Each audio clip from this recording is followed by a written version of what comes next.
আসসালামু আলাইকুম। Admission 25 batch, আশা করি তোমরা সকলে অনেক ভালো আছো।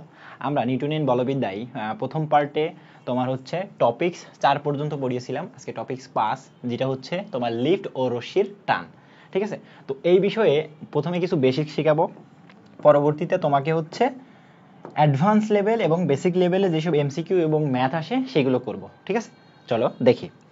প্রথম হচ্ছে লিফট ও রশ্মির টান রিলেটেড যদি করতে হয় তাহলে তোমাকে দুইটা জিনিস আগে জানতে হবে। কয়টা জিনিস? দুইটা।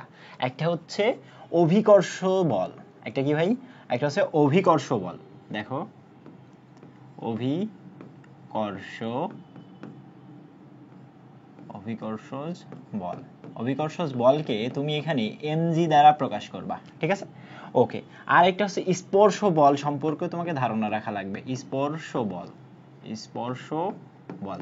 দেখো, স্পর্শ বলকে তুমি আবার বলতে পারো যে লিফটের মেঝে কর্তৃক বস্তুর উপর প্রযুক্ত বল। ঠিক আছে, বা উলম্ব প্রতিক্রিয়া বলও বলতে পারো, যেটাকে আমি বলবো হচ্ছে বস্তুর উপর প্রযুক্ত লব্ধি বল। হ্যাঁ, বস্তুর উপর প্রযুক্ত, দেখো, প্রযুক্ত লব্ধি বল, লব্ধি বল। দেখো, এই বলটাকে আমরা আর দ্বারা প্রকাশ করব।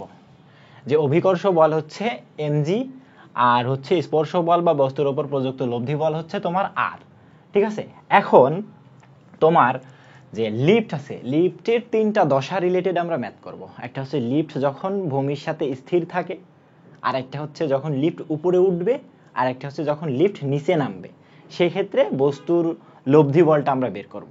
ঠিক আছে, বা আবার ওই লিফট চলাকালীন তোমার হচ্ছে বস্তুর ওজন বের করতে বলতে পারে। এই রিলেটেড ম্যাথ খুব আসে ঢাবিতে। হ্যাঁ, এখন দেখি। প্রথমে যদি বলি যে একটা লিফট, মনে করো এই হচ্ছে, দেখো, মনে করো তোমার এই হচ্ছে একটা লিফট। শুরুতে একটা দশা দিই যে কেজ 1। দেখো, কেজ 1 এর বেলায় তোমাকে বলা হলো যে এইটা হচ্ছে তোমার একটা দেওয়াল, এটা হচ্ছে তোমার একটা দেওয়াল। ঠিক আছে, এর ভিতরে তোমার এইটা হচ্ছে তোমার মেঝে। এখন এই জায়গায় হচ্ছে তোমার লিফটটা আছে। এই অবস্থাতে তোমার মনে করো লিফট একেবারেই ভূমির সাথে। ঠিক আছে, লিফট এরকম যখন স্থির থাকবে, একটা জিনিস খেয়াল করবা যে লিফটের যে মেঝে, এই যে লিফটের মেঝেটা তোমাকে হচ্ছে, দেখো, লিফটের মেঝে তোমাকে তোমার দিকে বল দিবে, সে স্পর্শ বল, সেটা হচ্ছে আর পরিমাণ। সে তোমাকে উপরের দিকে বল দেবে। আর তো তোমার যে ওজন, তোমার যে ওজন, সেই ওজনটা নিচের দিকে কাজ করবে, সেটা হচ্ছে এমজি পরিমাণ। ঠিক আছে, এখন যেহেতু তোমার লিফট আর নড়ছেই না, লিফট আর নড়ছেই না, তখন এটা স্থির, অর্থাৎ এর নিট বল কি? শূন্য। তাহলে তুমি এখানে এটা লিখতে পারো যে নিট বল এফ সমান কি? 0। এখন নিট বল এফ সমান 0 মানে নিট বলটা কি? যে আর যখন উপরে কাজ করছে আর এমজি যখন নিচে কাজ করছে, তাদের সমষ্টি হচ্ছে 0। ঠিক আছে, অর্থাৎ তুমি আর উপরের দিকে আর ডিরেকশন যেহেতু নিচের দিকে, ওই জন্য মাইনাস এমজি ইকুয়ালস টু 0। সেক্ষেত্রে তুমি এখানে লিখতে পারো আর সমান সমান কি? এমজি। এই যে প্রথম কেজের ক্ষেত্রে এইটা একটু মনে রাখবা, যখন লিফট স্থির থাকবে তখন আর কিসের সমান হবে? এমজি এর সমান। এইবার দেখব লিফট যদি আমরা উপরে তুলি সেক্ষেত্রে কি কেস পাবো। ঠিক আছে, এখন আমরা দেখো একটা হচ্ছে স্লাইড অ্যাক্ট করি। দেখো, কেজ হচ্ছে 2, কেজ 2। দেখো, কেজ 2 এর বেলায় এই লিফট, মনে করো এটা হচ্ছে তোমার দেওয়াল, এটা হচ্ছে তোমার মেঝে। লিফট মনে করো তোমার এই এই এই বরাবর আছে। ঠিক আছে, এটা হচ্ছে তোমার লিফট, এর ভিতরে মানুষ আছে, এবং এই লিফটটা তোমার উপরের দিকে উঠছে। কোন দিকে? উপরের দিকে উঠছে। ঠিক আছে, তো যখন মানে তোমার লিফট উপরে উঠছে, তো সেটা বাদ দিয়ে এমনিতেও তোমার মেঝে কর্তৃক তোমার উপর প্রযুক্ত বল বা লিফট কর্তৃক ব্যক্তির উপর প্রযুক্ত বল, সেটা সব সময়ের জন্য এই যে মেঝে থেকে বস্তুর দিকে, অর্থাৎ এটা হচ্ছে তোমার সেই স্পর্শ বল। হ্যাঁ, এবার এর ভিতরে যে মানুষগুলো ছিল তাদের একটা অভিকর্ষ বল থাকে, সেটা হচ্ছে এমজি, এদিকে যায়। কিন্তু আলটিমেটলি এই দুইটা বল সবসময় কাজ করেই। এখন তুমি যখন চলছো কি স্থির আছো এর উপর নির্ভর করছে। ঠিক আছে, এখন আমি কোন দিকে যাচ্ছি? উপরের দিকে, অর্থাৎ আমি উপরের দিকে উঠতেছি হচ্ছে কি বলে? আমি উপরের দিকে উঠতেছি এম এ বলে। কি বলে উপরের দিকে উঠছি? এম এ বলে। ঠিক আছে, অর্থাৎ আমার নিট বল হচ্ছে এম এ। বুঝতে পারছো? ওকে, তাহলে তোমার নিট বল যদি এম এ হয় তাহলে তুমি এটা লিখতে পারো যে summation of F equal to কি বল এম। ঠিক আছে, এখন এই নিট বলটা কি দেখো, তোমার আর কাজ করছে উপরের দিকে, এমজি কাজ করছে নিচের দিকে। সো এর ভিতরে বড় কোনটা? আর হচ্ছে বড়। কারণ কি? কারণ আর যদি বড় না হতো লিফট কখনোই উপরে উঠতে পারতো না। ঠিক আছে, ওকে, তাহলে আর হচ্ছে minus MG equals to M A বলতে পারবা। ঠিক আছে, তো এই ক্ষেত্রে এমজিটার ওই পাশে দিয়ে পাঠাও, তো কি আসে? আর সমান সমান M A plus M G. হ্যাঁ, এখন যেহেতু বস্তুর ভর সেম, সো এম কমন নাও, তাহলে এ প্লাস জি আসে। এইটাই হচ্ছে তোমার যখন লিফট উপরে উঠে তখন লিফটের মেঝে কর্তৃক বস্তুর উপর প্রযুক্ত বল এম ইন্টু এ প্লাস জি। তো এইটারে যদি আমি এ টোটাল লিখি, অর্থাৎ দেখো এ টোটাল লিখি, টোটাল যদি এ টোটাল লিখি এটারে, তাহলে এখান থেকে তুমি বলতে পারলে যে এ টোটাল হচ্ছে তোমার জি প্লাস এ এর সমান। এটা কখন বলো তো ভাই? এটা তখনই সম্ভব যখন লিফট উপরে উঠলে। কিসে? লিফট, দেখো এটা হচ্ছে লিফট উপরে উঠলে।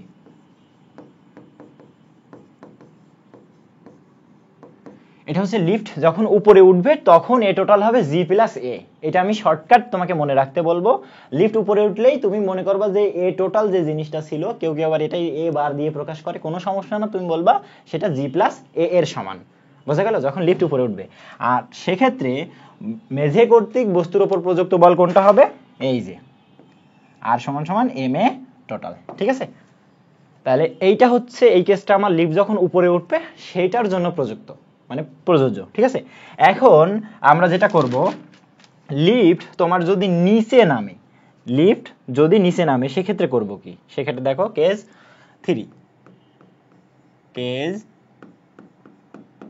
3 এর বেলায় তো লিফট এইটা মনে করো তোমার দুই পাশে দুইটা দেওয়াল, এর মাঝে তোমার হচ্ছে লিফট চলাচল করবে। এই লিফটটা মনে করো এখানে ছিল, এই লিফট এবার নিচে নামতেছে। দেখো এই ডিরেকশনটা এবার মনে করো নিচে নামছে, আর এর ভিতরে মানুষ আছে, এর ভিতরে মানুষ। তো একটা জিনিস খেয়াল করো, ডিরেকশন যখন এদিকে, অর্থাৎ বস্তুর এম এ বলে এদিকে চলতেছে। ঠিক আছে, এটা কি বলে চলতেছে? দেখো এম এ বলে নিচের দিকে আসছে। আর লিফট কর্তৃক বস্তুর উপর প্রযুক্ত বল কি ছিল? আর, যেটা সব সময় উপরের দিকে কাজ করবে। আর এবার বস্তুর ওজন কোন দিকে কাজ করে? এমজি নিচের দিকে। দেখো এখানে একটা জিনিস খেয়াল করবা যে মেঝের উপর প্রযুক্ত বল সবসময় আর উপরের দিকে কাজ করবে এবং এমজি সবসময় নিচের দিকে কাজ করবে। এখন তোমার লিফট কোন দিকে যাচ্ছে সেটার উপর আমরা নিট বল নির্ভর করবে। লিফট যদি নিচে আসে সেক্ষেত্রে তোমার এমজি অবশ্যই বড় হবে, সেক্ষেত্রে এমজি বড় আর আর ছোট। লিফট যদি উপরে যায় তাহলে আর বড়, এমজি ছোট। ঠিক আছে, এইবার আমার নিট বলটা কি হবে? দেখো নিট বল এফ সমান এম এই হবে। এম এ বলে নিচে আসছে এবার, তাহলে এইবার এই ক্ষেত্রে আমরা এমজি আগে লিখবো আর পরে লিখবো। ঠিক আছে, তাহলে আর সমান সমান কি পাবা? দেখো তো আর সমান সমান তোমার এমজি মাইনাস এম এ। আমি আরটার ওই পাশে নিলাম, এম এটার এই পাশে দিছি এবং পক্ষ পরিবর্তন করছি। ঠিক আছে, আবার এখানে এমটা কমন নাও, এম কমন নিলে কি থাকে? জি মাইনাস এ। এটাই হচ্ছে এখন তোমার এ টোটাল, মানে টোটাল ত্বরণ, এ টোটাল।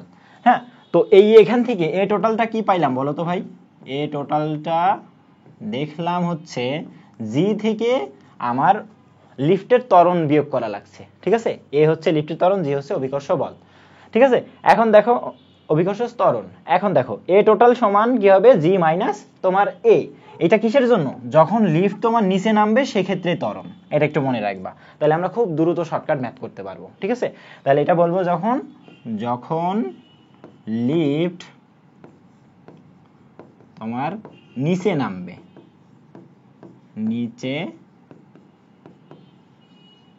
যখন লিফট তোমার হচ্ছে নিচে নামবে সেক্ষেত্রে এ টোটাল সমান সমান জি মাইনাস আমরা এ করতে পারবো এবং প্রযুক্ত লব্ধি বল আর সমান সমান কি বলতে পারবো? M A total. তাহলে আমরা এর মান যদি এখান থেকে বের করতে পারি, এম এর মান দেওয়া থাকবে, বের করতে পারবো।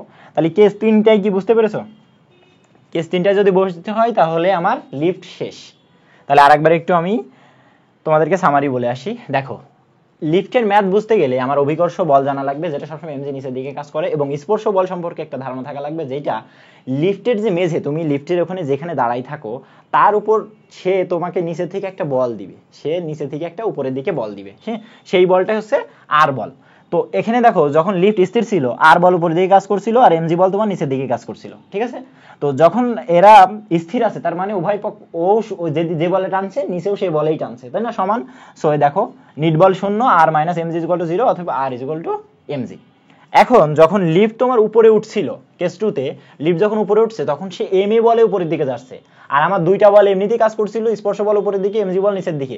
তো এখানে দেখলাম আর অবশ্যই এমজি থেকে বড়, যদি আর বড় না হতো এই লিফট কখনো উপরে যেতে পারতো না, বোঝা গেল। তো দেখলাম নিট বল এম এ বলে উপরে উঠতেছে, নিট বলের জায়গায় আর minus MG equal to M A, এখান থেকে এই সূত্রটা বের করলাম এবং দেখলাম এ টোটালটা হচ্ছে জি প্লাস এ। যখন লিফট উপরে ওঠে তখন আমরা দেখলাম যে যেই ত্বরণটা হয় সেটা জি প্লাস এ এর সমান। তো এটা কিন্তু তোমাকে মুখস্থ রাখতে বললাম। পরবর্তীতে যখন লিফট নিচে নামছে তখন দেখলাম এমজিটা আর এর থেকে বড় হয়ে গেছে, এমজিটা কিসের সমান, আর এর থেকে তোমার বড়, আর যদি না হয়তো তাহলে লিফটটা নিচে নামতো না, ঠিক আছে। সমান হলে লিফট জায়গায় দাঁড়াই থাকবে, যখন আর বড় হবে তখন লিফট উপরে উঠবে, যখন এমজি বড় হবে তখন লিফট নিচে নামবে, ঠিক আছে। তো এখন দেখো আমরা নিট বল দেখলাম এম এ বলে নিচে নামছে, তো এই জন্য এমজি মাইনাস আর করলাম, এখান থেকে আর এর একটা ফর্মুলা পাইলাম যে এ টোটালটা হচ্ছে তোমার জি মাইনাস এ এর সমান, এর যে টোটালটা সেটা জি থেকে এ মাইনাস। এই জন্য আমরা বলি লিফট নিচে নামলেই তুমি যে ত্বরণটা মনে করবা সেটা জি থেকে লিফটের ত্বরণ বিয়োগ করে দিবা, যখন লিফট উপরে উঠবে তখন জি এর সাথে ওই লিফটের ত্বরণ যোগ করে দিবা, তাহলে ইজিলি ম্যাথ করতে পারবা, ঠিক আছে। এটাই তোমাকে এখানে বোঝানো হলো। এখন আমার কাছে যেই ম্যাথটা আসবে সেটা হচ্ছে দেখো এখন পুলি সম্পর্কিত মানে তোমার ম্যাথ করা লাগবে, ঠিক আছে। পুলি থেকে কি আসে, তোমাকে পুলির ত্বরণ বের করতে বলে এবং টোটাল টান বল বের করতে বলে, রশ্মির টান বের করতে বলে, ঠিক আছে। তো ওইখান থেকে ত্বরণ আর টান এই দুটো জিনিস শিখবো, ঠিক আছে। তাহলে আমরা বলবো কি এটা পুলির ম্যাথ, পুলির ম্যাথ। দেখো পুলির ম্যাথ যখন আমরা করব সেক্ষেত্রে একটা জিনিস দেখো, এটা মনে করো একটা পুলি, এটা মনে করো একটা পুলি, এর হচ্ছে এইদিকে কাজ করছে একটা ভর, আর মনে করো এটা এখানে কাজ করছে, এখানে আর একটা ভর, ঠিক আছে। এটা ধরলাম m1, এটা ধরলাম m2, দেখো এটা 2। তো আমি এখানে তোমাকে বলেই দিচ্ছি যে m2টা হচ্ছে m1 থেকে বড়, এটা খুব ভালোভাবে জিনিসটা বুঝবা। তো এইটা যদি তোমার m1 ভর হয় আর এইটা যদি তোমার m2 ভর হয়, তো পুলিটা দেখো এই নিচের দিকে নামতেছে, মনে করো এর ভর যেহেতু বেশি, এখানে ঘর্ষণহীন একটা পুলি, এটা কি একটা ঘর্ষণহীন একটা পুলি, যেটা ভর এদিকে বেশি হওয়ার কারণে এদিকে ঝুলে গেছে, ঠিক আছে, ভর বেশি হওয়ার কারণে এভাবে ঝুলছে। তো এখানে কাজ হবে তোমাকে এই রশ্মির টান বল বের করতে বলবে, যে রশ্মি এম কে কি m1 কে কি বলে টানছে, m2 কে কি বলে টানছে, ঠিক আছে। তো দুইজনের টানই সমান হবে, কারণ দেখো এখানে আমি যদি এটারে কেস 1 ধরি আর এটা কেস 2 ধরি, তাহলে একটা জিনিস খেয়াল করো, এই যে পুলির 1 ক্ষেত্রে এই পুলি এর টান বল হবে উপরের দিকে আর এমজিটা হবে নিচের দিকে, এই যে এর এমজি বলতে m1g, ঠিক আছে। তো m1g নিচের দিকে টানতেছে পুলির সাহায্যে, আর পুলির যে রশ্মির টান সেটা উপরের দিকে টানছে, এবং রশ্মির টান তোমার m1g থেকে বেশি হওয়ার কারণে এর পুলিটা উপরের দিকে উঠছে, মানে এই ভরটা উপরের দিকে উঠছে, ঠিক আছে। তাহলে আমি এখানে কেস 1 এর ক্ষেত্রে বলতে পারবো দেখো এই যে টিটা m1g থেকে বেশি, এবং বেশি হওয়ার কারণে এ উপরের দিকে উঠছে, এ উপরের দিকে উঠে যাচ্ছে। তো উপরের দিকে কি বলে উঠছে, তোমার এ ত্বরণে উঠছে, ঠিক আছে। কি ত্বরণে উঠছে, এ ত্বরণে, এই জন্য আমরা বলবো যে এটা হচ্ছে m1a, এই বলটাতে সে উপরে উঠছে, বোঝা গেল। তাহলে এখানে যদি এ ত্বরণে উপরে উঠে, তাহলে এই কেজের ক্ষেত্রে আমরা কেজ 1 এর জন্য যেটা বলবো, দেখো কেজ 1 এর ক্ষেত্রে তুমি হচ্ছে নিট বল, তোমার নিট বল F সমান সমান m1a, কারণ এ এই বলে উপরের দিকে চলে যাচ্ছে, ঠিক আছে। তো উপরের দিকে যখন যাচ্ছে অবশ্যই তোমার টি বড়, তাহলে টি থেকে তোমার m1g বিয়োগ করে দাও, m1a এর সমান হলো, ঠিক আছে। তাহলে একটা খেয়াল করো, তাহলে এখান থেকে টি এর মানটা বের করে নাও, টি এর মান যখন বের করতে যাবা তখন দেখো উভয় m1, তাহলে m1 কমন নিয়ে তোমার g প্লাস a করে দিলা, এইটা হচ্ছে প্রথম ক্ষেত্রে টান m1 * g প্লাস a। তো এটা কেন থাকলো, আমি একটু মুছে দিই এখানে। এবার কেস 2 এর জন্য করব, এখানে আমি তোমার এইটার জন্য যেটা বলতেছি যে এখানে তোমার m2টা m1 এর থেকে বড়, এই যে এই কেসটা এখানে লিখলাম মুছে দিয়ে। এইবার এই একই জিনিসটা আমরা কেস 2 তে করব, দেখো কেস 2 এর বেলায়, কেস 2 এখানে আসো ভাই, এই যে এই দড়িটুকুর বেলায় দেখো তো এমটা তোমার নিচের দিকে এইভাবে চলে আসছে না, নিচের দিকে। তাহলে এখানে বলতে পারবো যে এই যে নিচের দিকে যেই M2G কাজ করছে সেইটা তোমার এই টান বল এদিকে আবার টি কাজ করছে। হ্যাঁ, তাহলে এই টি থেকে M2G অবশ্যই বড়, যার কারণে এটা নিচে নামতেছে, বুঝতে পারছো? তাহলে এর ক্ষেত্রে আমরা বলতে পারবো M2G-টা তোমার টান বলের থেকে বেশি, যে বলে টানতেছে তার থেকে বলে সে নিচে নামছে, ঠিক আছে? তো এই কারণে এখানেও আমরা নিট বল বলতে পারবো। দেখো নিট বল F সমান সমান আমরা অবশ্যই এ যেহেতু এই বল এদিকে আসছে তখন আমরা বলবো এটা M2A। এই যে এখানে একটু কালারটা চেঞ্জ করি, M2A এই বলে সে নিচের দিকে নামছে, ঠিক আছে? নিচের দিকে নামার কারণে এখন দেখো আমরা বলতে পারবো এটা হচ্ছে M2A। ত্বরণ কিন্তু সেম, এ যে ত্বরণে উপরের দিকে যাবে এ সেই ত্বরণে নিচের দিকে নামবে, বোঝা গেল? এখন দেখো এই এ তোমার হচ্ছে নিট বল F কে আমরা কি লিখতে পারি, এই যে M2G মাইনাস তোমার টান বল সমান সমান M2A। তো এখানে আসি, দেখো এইবার আমি এখানে এই টির মানটা এই যে এই টির জায়গায় বসাই দেবো, এই টির মানটা এখানে বসাবো, এই টির মান এখানে বসাবো, ঠিক আছে?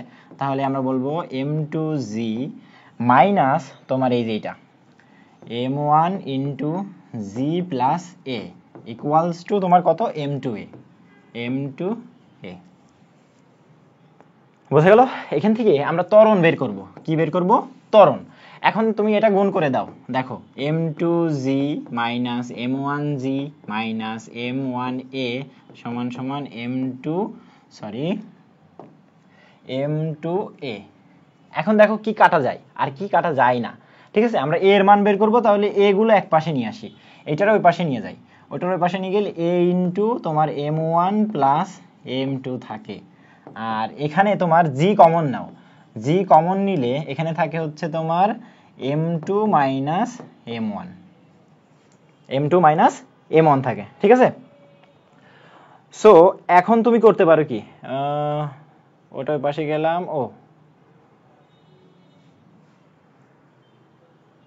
এবার দেখো তাহলে এখানে লিখতে পারো A সমান সমান G ইন্টু তোমার হচ্ছে M1 minus M2 divided by M1 plus M2। এইটা আমরা ছেলেপেলেদের বলি একটু মুখস্থ করে রাখতে, যে যে পুলির ক্ষেত্রে, এটা হচ্ছে পুলির ক্ষেত্রে, এটা একটু মুখস্থ করবা যে পুলির ক্ষেত্রে ত্বরণ হবে G into M1 minus M2 divided by M1 plus M2। অবশ্যই এখানে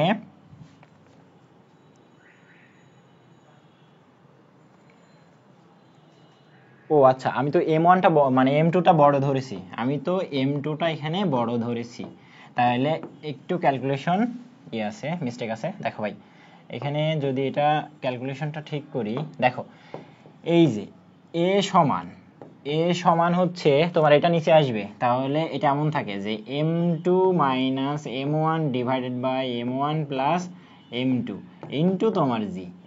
এইটা মুখস্থ করবা, ঠিক আছে?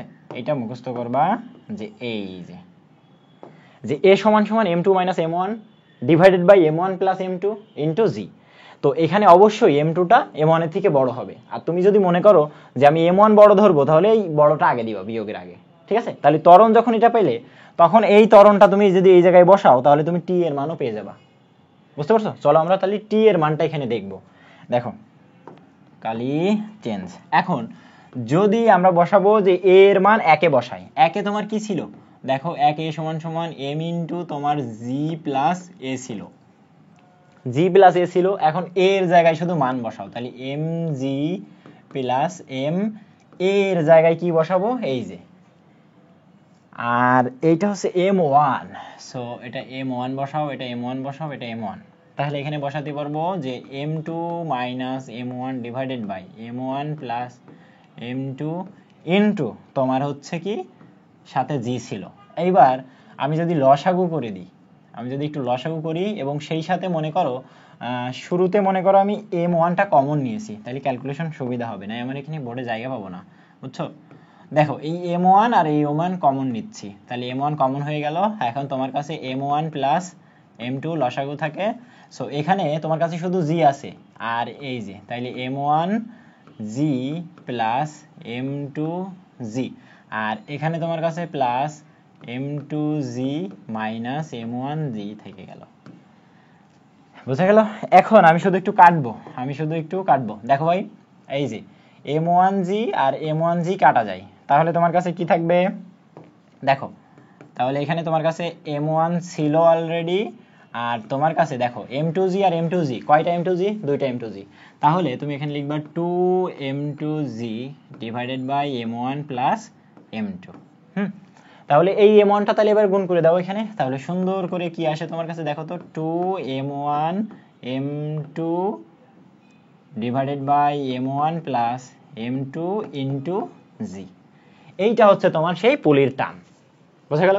তাহলে পুলির টান এবং কত ত্বরণে ওঠানামা করছে সেটা দুটাই পাইলাম, এটা হচ্ছে তোমার ত্বরণ আর এটা হচ্ছে তোমার পুলির টান। ঠিক আছে, এটা একটু মার্ক করে দিই, এই যে এখানে দেখো, তাহলে বোঝো কিনা। সবার আগে দেখো পুলিটা কেমন, যে দুইটা কেস ছিল, একটা উপরের দিকে ওঠার কেস, একটা নিচের দিকে নামার কেস। প্রথমে উপরে ওঠার দিক থেকে আমি 1 ধরছি, নিট বল m1 a বলে উপরে উঠছিল, যার কারণে দেখো টিটা বেশি, টি থেকে m1g যেটা নিচের দিকে কাজ করছে সেটা বিয়োগ করে এটা সমান করলাম এবং টিটা বের করলাম। পরবর্তীতে কেস 2 তে যখন আসছি দেখছি যে পুলিটা এই দিকে বস্তুর ভরের দিকে বেশি হওয়ার কারণে নিচে নামছে, সো পুলির টান উপরে ছিল, সো টানের থেকে তোমার ওজনটা বেশি, এই জন্য আমরা ওজন থেকে টান বিয়োগ করে কি বলে নিচে নামছে সেটা সমান করছি নিট বল। ঠিক আছে, এখান থেকে আবার দেখো তোমার এ এর মানটা বের করলাম, যে এই টোটাল জায়গায় পুলির মানে তোমার যে ত্বরণটা কাজ করছে, যে বলে ওঠানামা করছে, সেই ত্বরণটা হচ্ছে m2 minus m1 divided by m1 plus m2 into g। এখন দেখো এই যে মাইনাসের আগে যেটা বসাবা সেটা অবশ্যই বড় ভর বসাবা। পরবর্তীতে এই ত্বরণের ক্ষেত্রে আসলে দেখো এটা easily a2 into m1 m2 divided by m1 plus m2 into g। ঠিক আছে, এখানে তোমাকে কোনটা বড় কোনটা ছোট বসানো লাগবে না, ইজিলি পেরে যাবা। তাহলে পুলির ক্ষেত্রে ত্বরণ আর তুমি টান অবশ্যই বের করতে পারবা। ঠিক আছে, চলো এখন এই রিলেটেড আমরা ম্যাথ করব। দেখো ম্যাথের ক্ষেত্রে একটা জিনিস, যে সমান ভর বিশিষ্ট তিনটি খণ্ড এ বি সি, দেখো এরা সমান ভর, এটারও এম ভর, এটারও এম ভর, এটারও এম ভর, এ বি সি দেওয়া আছে চিত্রে প্রদর্শিত রূপে সংযুক্ত। এখন সি এফ বল দ্বারা টানা হচ্ছে, এই সি কে দেখো তোমার এফ বল দ্বারা টানছে, টানা হলে সম্পূর্ণ ব্যবস্থাটি ত্বরিত হয়, মানে নড়ে যায় এবং একটা ত্বরণে যাচ্ছে সামনের দিকে। তাহলে ঘর্ষণ উপেক্ষা করলে, এখানে ঘর্ষণ নাই, মজার টপিক এখানে ঘর্ষণ নাই, এবং উপেক্ষা করলে খণ্ড বি এর উপর, এই যে তোমার খণ্ড বি, এই খণ্ডর ক্ষেত্রে মোট বল কত, মানে বি এর উপর যে বলটা, তুমি তো সি কে টানছো, তো সি কে টানার কারণে বি এর উপর কি বলটা পড়ছে এটা তোমাকে চাইছে। ঠিক আছে, তাহলে এখন একটু দেখো, মানে যখন তুমি এরকম নিট বল নিয়ে কাজ করতে যাবা, ঠিক আছে, যখন তুমি এরকম নিট বল নিয়ে কাজ করবা, সবার আগে এম টোটালটা বের করে নিবা। এম টোটাল হচ্ছে তোমার এম যোগ এম, কারণ কি একটা ভর একটা ভর একটা ভর, তিনটা ভর টোটাল, তাহলে এখানে আমরা বলতে পারি 3m, যেহেতু তিনটা ভরই সমান, তাহলে এম টোটাল হচ্ছে তোমার 3m। আর এদেরকে যেই ইয়েটা নিয়ে যাচ্ছে সেটা হচ্ছে বস্তুর ত্বরণ, মানে এই যে এফ, এই এফ সমান সমান এম টি ইন্টু এ, এই বলে সামনের দিকে যাচ্ছে। ঠিক আছে, এখান থেকে আমরা ত্বরণটা বের করে নেব। তাহলে ত্বরণটা কি হবে, এফ বাই তোমার 3m, কারণ এমটি এর মান 3m। বুঝা গেল? তাহলে ত্বরণ যেহেতু পাইছি, এবার আমরা একে নিয়ে কাজ করব। এখন বলবো যে বি বস্তুর ক্ষেত্রে, বি বস্তুর জন্য, দেখো বি বস্তুর জন্য যখন আমরা বলবো, সেক্ষেত্রে আমরা বলবো যে এফ বি সমান সমান হবে এম বি ইন্টু এ, অর্থাৎ এম বি বস্তুটা তোমার এ ত্বরণেই যাচ্ছে, সবাই এ ত্বরণেই যাবে, এদের ত্বরণ সেম থাকবে। ঠিক আছে, সো এখানে দেখো এই এম বিটা কি, এম বিটাও তোমার এম, আর এটা কি, এই যে এফ বাই 3m, তাহলে এই এম এম কাটা, তাহলে তোমার কাছে থাকে কি এফ বাই 3, এটা কিসের কারণে, এফ বি। তার মানে এতটুকু তুমি কনফার্ম হইলে যে দেখো এই যে এতটুকু, যে এইখানে এই যে সি কে তুমি এফ এ টানার কারণে, মানে সির উপর প্রযুক্ত বল যখন এফ হইছে, সে বি এর এখানে এসে কত হয়েছে, এফ বাই 3 ভাগে বিভক্ত হয়ে গেছে। ঠিক আছে, ঠিক তেমনই সির উপরের জন্য বি এর জন্য তুমি এরকম বল বের করতে পারো। বোঝা গেল? তাহলে এটা পারবা। শেষ, এটা কত আসছিল দেখো, ঢাকা ইউনিভার্সিটি তোমার হচ্ছে 14-15-তে আসছিল, এটা কিন্তু একটা এমসিকিউ। ঠিক আছে, ওকে, তাহলে পরেরটা দেখো, এটাও একটা এমসিকিউ, যেখানে তোমাকে ত্বরণ বের করতে বলবে, তবে এটা এখনো আসে নাই, যেহেতু পুলি তোমাকে শেখাইলাম, তোমাকে ম্যাথ প্র্যাকটিস না করালে তুমি সব ভুলে যাবা, এজন্য এটা দেওয়া। ঠিক আছে, এই দেখো পুলি, এই জায়গায় তোমার হচ্ছে অল্প ভরের একটা বস্তু দেওয়া রয়েছে, যেটা হচ্ছে তোমার 3 কেজি, আর এটা হচ্ছে তোমার 4 কেজি। তো এখানে তোমাকে আর ওইটা বোঝাবো না যে তোমার এইদিকে তোমার টান বল কাজ করছে টি, এইদিকে তোমার এর ওজন কাজ করছে 3g, এইদিকে তোমার টান বল কাজ করছে আবার টি, এইদিকে তোমার ওজন কাজ করছে 4g। হ্যাঁ, এটা আমি তোমাকে আর বোঝাবো না। শিট, দেখো দেখো তোমাকে এটা আমি আর বোঝাবো না। তাহলে এর ক্ষেত্রে ত্বরণ যাচ্ছে উপরের দিকে, আর এর ক্ষেত্রে ত্বরণ যাচ্ছে নিচের দিকে, এ উপরের দিকে। ঠিক আছে, তো আমি একবারে ত্বরণের সূত্র তোমাকে দেখাই আসছি। দেখো একবারে শেখো যে ত্বরণ এ সমান সমান কি, যে প্রথমে হচ্ছে বেশি ভর মাইনাস কম ভর ডিভাইডেড বাই তোমার বেশি ভর প্লাস কম ভর ইন্টু জি, তাই না? তাহলে এখানে তুমি m2 minus m1 divided by m1 plus m2 into G, এটা শেখাইলাম। তো আমি ধরে নিলাম m1টা হচ্ছে তোমার 3 কেজি, এটা হচ্ছে m1, আর এটা হচ্ছে তোমার m2। তাহলে আমি সুন্দরভাবে এখানে লিখতে পারি যে দেখো 4 minus 3 divided by 4 plus 3 into তোমার 9.8 দিতে পারো, বা তোমাকে যদি বলে যে এটা 10 ধরে নিয়ে করো তুমি তাও করতে পারো। যদি 10 ধরে নিয়ে করতে বলে তুমি 10 ধরে নিয়ে করবা, সমস্যা কি তোমার? তাহলে এরা যেহেতু এখানে কিছু বলে নাই, তুমি 9.8 ধরে নিবা। কিছু বলছে কি এরা এখানে? না, কিছু বলে নাই, তো 9.8 ধরলাম, সমস্যা না। এবার দেখো তাহলে এটা 1 4 মাইনাস 3 আর এটা হচ্ছে 7 ইন্টু 9.8, তাহলে এইটারে 9.8 ডিভাইডেড বাই 7, একে আর ভাঙতে যাবা না, যদি রিটেনে আসে একে ভাঙতে যাবা না, ঠিক আছে? আর হচ্ছে এমসিকিউতে থাকলে ঠিক এইভাবেই দিয়ে দেবে, দেখবা এ মিটার পার সেকেন্ডের স্কোয়ার। তাহলে এখানে ত্বরণ যেটা পাইলা সেটা কি 9.8 ডিভাইডেড বাই 7, পারবা? ওকে, তাহলে এইটা গেল, আশা করি এটা পারবা, পুলির ম্যাথটা ইজি ছিল। এইবার এখান থেকে যদি তোমার টান বল বের করতে বলতো তাহলে কি বলতা বলতো? টান টি সমান সমান 2m1 m2 divided by m1 plus m2 into G, এইটা বের করতা যদি টান বল বের করতে বলতো, ঠিক আছে? রশ্মির টান। তাহলে এটা করলে নাই। এখন দেখো রশ্মির সাহায্যে 31 নম্বর, রশ্মির সাহায্যে 2 কেজি ভরের একটি বস্তুকে খাড়া উপরের দিকে দেখো 1 মিটার পার সেকেন্ড স্কয়ার ত্বরণে টানা হচ্ছে। এখন রশ্মির টান কত বোঝো। একে যে উপরের দিকে টানছে সেটা হচ্ছে এই যে উপরের দিকে টানছে এ ত্বরণে, এ সমান সমান 1 মিটার পার সেকেন্ডের স্কয়ার, আর এর হচ্ছে 2 কেজি। এর একটা ওজন নিচের দিকে কাজ করছে, দেখো এর ওজন হচ্ছে 2g পরিমাণ ওজন, সেটা নিচের দিকে কাজ করছে, আর একে আমরা টানছি হচ্ছে টি বলে। তাহলে এখানে নিট বলের ক্ষেত্রে হিসাব করো যে এফ নিট সমান সমান এম এ ত্বরণে সে উপরের দিকে উঠছে টানার কারণে, ঠিক আছে? তো এখন এই নিট বলটা কি বলতে পারি? অবশ্যই টি বড়, অবশ্যই টি হচ্ছে তোমার এই যে এখানে যে এমজি হওয়ার কথা ছিল এমজি থেকে বড়। তাহলে এখানে আমরা লিখবো টি মাইনাস এমজি সমান সমান এম এ। তাহলে এখানে আমরা করতে পারি কি যে টি সমান সমান এম ইন্টু জি প্লাস এ, ওই যে লিফট যখন উপরে ওঠে সেইটাই, ঠিক আছে? তো এখন এমটা কত? 2 কেজি। জি এর মান বলে দিছে কি? না, জি এর মান বলেনি, তাহলে আমরা হিসাবের জন্য 10 ধরবো। হ্যাঁ, আর এ এর মান কত? তোমার হচ্ছে 2 কেজি ভর।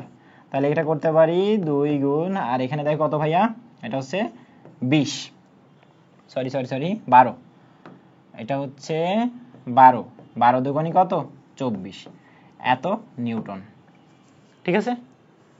এইটা হচ্ছে রিটেনে এইভাবে ঠিক করে আসবা। অলরাইট, তাহলে এটা গেল।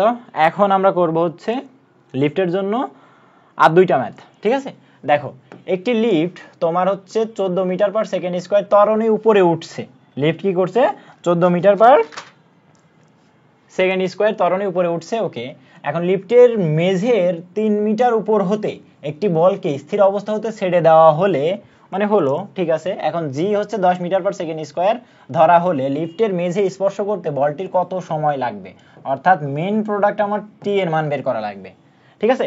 তো এখন লিফটের ম্যাথ করতে গেলে এম টিটা বের করার চেষ্টা করবা, এম টোটাল বের করা, ঠিক আছে? এম টোটালটা কি হবে? সরি, এ টোটালটা বের করার চেষ্টা করবা। এ টোটালটা হচ্ছে লিফট যদি উপরে ওঠে তাহলে জি প্লাস এ, লিফট যদি নিচে আসে তাহলে জি মাইনাস এ, একটু আগে দেখায় আসলাম, তাই না? তো এখন লিফটটা কি হচ্ছে? উপরে উঠছে, সো আমরা বলবো জি প্লাস এ। এখন জি এর মান 10 দেওয়া আছে, আর কত ত্বরণে উপরে উঠছে লিফটটা? 14, তাহলে কত আসলো? 24 মিটার পার সেকেন্ড স্কয়ার। এটা হচ্ছে লিফটের তোমার এই ত্বরণটা নিয়ে এসে উপরে উঠছে, বোঝা গেল? ওকে। এখন কি বলছে? যে এস এর মান দেওয়া রয়েছে কত 3 মিটার। এত মিটার হতে একটি বলকে স্থির অবস্থা হতে ছেড়ে দেওয়া হলে তোমার লিফটের মেঝে স্পর্শ করতে বলটির কত সময় লাগবে। ঠিক আছে, তাহলে আমরা একটা সূত্র জানি, এস সমান সমান ইউটি প্লাস হাফ এ টি স্কোয়ার। এই এটাই হচ্ছে এ টোটাল, বোঝা গেল। আর যদি স্থির অবস্থা থেকে ছাড়ছে প্রথমটা 0, হাফ ইন্টু এ এর মান 24 ইন্টু তোমার টি এর স্কোয়ার, আর ইএস এর জায়গায় বসাবো হচ্ছে 3 মিটার। বুঝতে পারছো? তাহলে এখানে একটু ক্যালকুলেশন করো, দেখো তাহলে তোমার কাছে কি থাকে, এইটা আর এটা কাটা গেল, কাটা গেলে কত হয় 12 টি স্কোয়ার ইকুয়াল টু 3। তাহলে তুমি বলতে পারো টি স্কোয়ার সমান সমান 1/4 কাটাকাটি করে। ঠিক আছে, তাহলে এই জায়গায় আসো, টি সমান সমান কত পাইলা 1/2। 1/2 মানে কত 0.5 সেকেন্ড। তার মানে 3 মিটার উচ্চতায় যখন লিফটটা ছিল ওখান থেকে যদি একটা বস্তুকে ফেলে দেওয়া হয়, সে নিচে পড়তে কত সময় লাগবে, তার হাফ সেকেন্ড। কত সময় লাগবে, হাফ সেকেন্ড। বোঝা গেল? তাহলে এইটাই হচ্ছে তোমার চাইছে। ওকে, তাহলে এটা পারবা। এবং লাস্ট ম্যাথ দেখো, তারপরে আমরা চলে যাব জড়তার ভ্রামকে। 50 কেজি ভরের একজন লোক একটি লিফটে ওজনের মেশিন নিয়ে দাঁড়িয়ে নিজের দিকে, মানে নিচের দিকে চলছে। এটা নিচ, কোন দিকে চলছে, নিচের দিকে চলছে। কত কেজি ভরের, এম ভরের ব্যক্তি। লিফটটি প্রথমে ধ্রুব গতিতে এবং তারপর তোমার হচ্ছে 2 মিটার পার সেকেন্ড স্কোয়ার মন্দনে।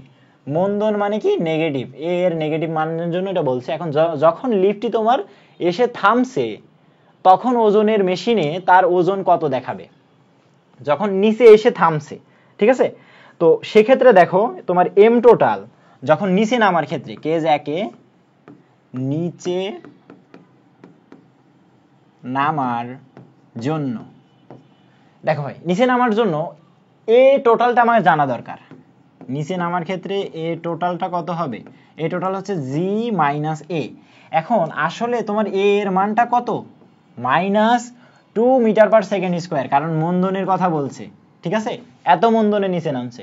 তাহলে আমরা বসাবো, এই দেখো জি এর মান কত ধরে দিছে 10, জি এর মান 10 ধরে দিছে, তাহলে 10 মাইনাস 2, তাহলে টোটাল কত আসে 12 মিটার পার সেকেন্ড স্কোয়ার। বোঝো? তাহলে এম টোটালি পাইলাম হচ্ছে নিচে নামার ক্ষেত্রে এ হচ্ছে 12 মিটার পার সেকেন্ড স্কোয়ার।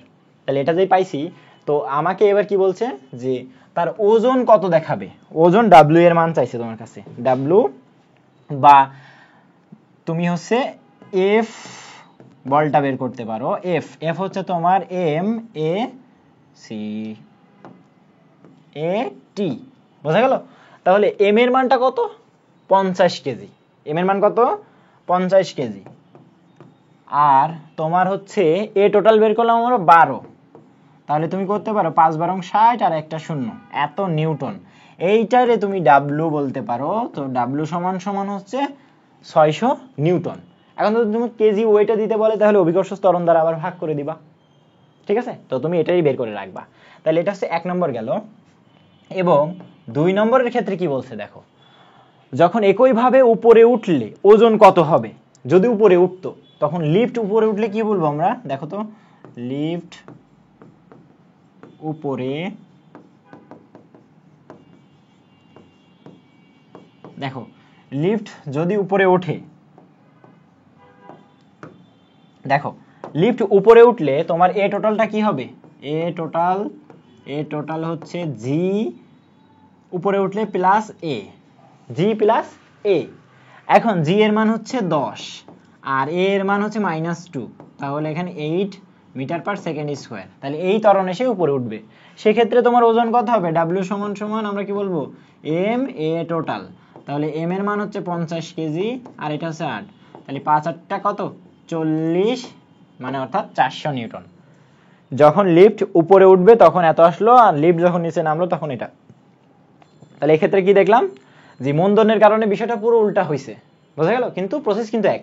আমরা লিফট উপরে তুললে জি প্লাস এ বানাচ্ছি এ টোটালটা, যখন লিফট নিচে আসছে তখন জি মাইনাস এ বানাচ্ছি। ঠিক আছে, এই প্রসেসটুকু জানলেই তুমি যে কোনো ওজন বের করতে পারবা। ঠিক আছে, ওকে।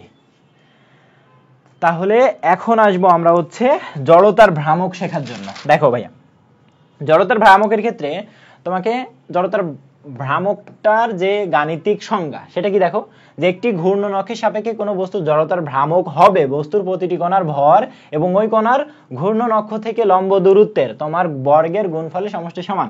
অর্থাৎ এটা বলতে চাচ্ছে যে জড়তার ভ্রামক তোমার আই হবে summation of M R square.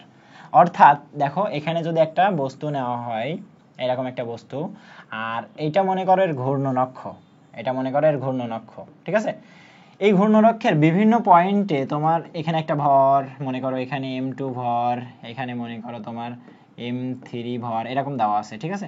তো এর এই ভরের থেকে এই ঘূর্ণনক্ষের সরাসরি একটা লম্ব টানবা, এর যে লম্ব দূরত্ব, এই ঘূর্ণনক্ষ থেকে এর যে লম্ব দূরত্ব, আর এই ঘূর্ণনক্ষ থেকে এর যে সরাসরি লম্ব দূরত্ব, মনে করি এই দূরত্বটা হচ্ছে তোমার r1, এই দূরত্বটা হচ্ছে r2, আর এটার ক্ষেত্রে এটা মনে করি লম্ব দূরত্ব r3। তাহলে এমন যদি হয় তাহলে এই ক্ষেত্রে জড়তার ভ্রামক I সমান সমান, দেখো I সমান সমান হবে m1, দেখো বস্তুর ভর, এই যে বলছে প্রতিটি কণার ভর এবং ওই কণার ঘূর্ণনক্ষ থেকে লম্ব দূরত্বের বর্গের, লম্ব দূরত্ব কোনটা ছিল এর ক্ষেত্রে r1, তার বর্গ এবং এইরকম প্রত্যেকটা টোটাল যোগফল, ঠিক আছে। তাহলে এটা আমরা বলতে পারবো m2 r2 এর স্কোয়ার প্লাস m3 r3 এর স্কোয়ার। তাহলে টোটাল জড়তার ভ্রামক এই বস্তুটার জন্য এইটা। তো এখানে একটা মনে করি মোট ভর হচ্ছে এই তিনটার সমানই, মোট ভর হচ্ছে এই তিনটার সমান, ঠিক আছে। মোট ভর হচ্ছে এই তিনটার সমান, এই তিনটা নিয়ে এই তিনটা যে ভর সেটাই হচ্ছে আমার মোট ভর। এটা বিবেচনা করে এতটুকু থেমে গেল। আর না হলে কিন্তু যদি n সংখ্যক m মানে ভর থাকতো তাহলে এখানে আমরা চলতেই থাকতো, যার কারণে এটা এইভাবে দেওয়া। বোঝা গেল? তো এখন জড়তার ভ্রামকের নির্ণয়ের জন্য দেখো তোমাদের হচ্ছে যে জিনিসটা এখানে আবার ডবল আসছে, ওকে, দেখো জড়তার ভ্রামক নির্ণয় করার জন্য তোমাদের হচ্ছে দুইটা উপপাদ্য শেখানো হয়েছে, একটা হচ্ছে লম্ব উপপাদ্য আর একটা হচ্ছে সমান্তরাল অক্ষ উপপাদ্য। তো লম্ব অক্ষ উপপাদ্যর কারণে দেখো এক নম্বরটা কি শুনবো আমরা, লম্ব অক্ষ দেখো উপপাদ্য। লম্ব অক্ষ উপপাদ্যর ক্ষেত্রে যেটা আমরা বলবো এখানে সরাসরি এমসিকিউতে আসে যে যদি মনে করো পরস্পর লম্ব, দেখো মনে করো পরস্পর লম্ব হচ্ছে তোমার এক্স ও ওয়াই অক্ষ পরস্পর লম্ব হইলে, দেখো এরা যদি পরস্পর লম্ব হয় তাহলে এদের ছেদ বিন্দুগামী আরেকটা অক্ষ আছে সেটা জেড অক্ষ, তখন ওই জেড অক্ষের তোমার হচ্ছে যে জড়তার ভ্রামক হবে সেটা হচ্ছে এর জড়তার ভ্রামক আর এর জড়তার ভ্রামক যোগফলের সমান। যেমন তোমাকে যদি বলি এইটা হচ্ছে 3 ডাইমেনশনাল আঁকলাম, ঠিক আছে, এটা তোমার এক্স অক্ষ, এটা তোমার ওয়াই অক্ষ আর এটা তোমার জেড অক্ষ। তাহলে এখানে তোমার জড়তার ভ্রামক আই এক্স, এখানে জড়তার ভ্রামক আই ওয়াই, এখানে জড়তার ভ্রামক হচ্ছে আই জেড। তাহলে এই দুটোকে ছেদ বিন্দুকারী এবং এদের লম্ব অক্ষ যেটা সেটা হচ্ছে তোমার জেড। তাহলে এখানে তুমি বলতে পারবা যে আই জেড সমান সমান I X plus I Y. এটা কিন্তু আসবে এমসিকিউতে সরাসরি দিবে, ঠিক আছে, যে 3 ডাইমেনশনাল অক্ষের ক্ষেত্রে তোমার জেড অক্ষের জড়তার ভ্রামক কোনটা, I X plus I Y. তো সেই অনুযায়ী যদি আবার আরেকটা নিই আমি, দেখো তো যদি মনে করো এই বরাবর আরেকটা এইভাবেই আছে, ঠিক আছে, এটা হচ্ছে তোমার জেড, এটা তোমার এক্স আর এটা তোমার যদি ওয়াই ধরা হয় তাহলে এখানেও সেই আই জেড, এটা হচ্ছে আই এক্স আর এটা হচ্ছে আই ওয়াই। সেক্ষেত্রে তোমাকে যদি আই ওয়াই বের করতে বলে তাহলে কি বলবা, আই এক্স প্লাস তোমার আই জেড। আবার যদি এখান থেকে তোমার আই এক্স বের করতে বলে, মানে এই এখান থেকে না, এখান থেকে বের করলে তুমি আবার যোগ বিয়োগে ভুল করবা। তো এই জায়গায় যদি আবার আসো, এটা মনে করো জেড, এটা মনে করো এক্স, এটা ওয়াই, তো এখান থেকে I X I Y I Z.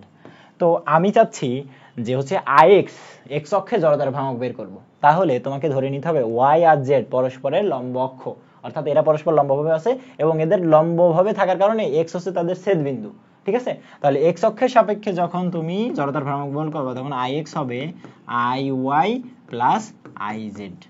কখনোই একটার সাহায্যে আরেকটা বের করতে যাবা না, তাইলে তোমার মনে হবে যে আই জেড হবে কি I X minus I Y, না, ঠিক আছে, ওকে। তাহলে তিনটা অক্ষের ক্ষেত্রে আমি জড়তার ভ্রামক তোমাদের বের করে দিয়েছি। এখন আমরা পড়বো সমান্তরাল অক্ষ উপপাদ্য। কি পড়বো? সমান্তরাল অক্ষ উপপাদ্য।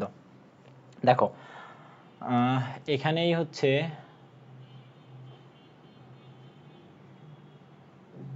দেখো সমান্তরাল অক্ষ উপপাদ্যর সংজ্ঞাটা এখানে দেওয়া রয়েছে যে কোনো বস্তুর ভরকেন্দ্রের মধ্য দিয়ে যাওয়া একটি অক্ষের সমান্তরাল অন্য যে কোনো অক্ষের সাপেক্ষে জড়তার ভ্রামক হবে তোমার ভরকেন্দ্রগামী অক্ষের সাপেক্ষে জড়তার ভ্রামক এবং বস্তুর মোট ভর ও অক্ষদ্বয়ের মধ্যবর্তী লম্ব দূরত্বের বর্গের গুণফলের যোগফলের সমান। এটা কি বলবে? সমান্তরাল,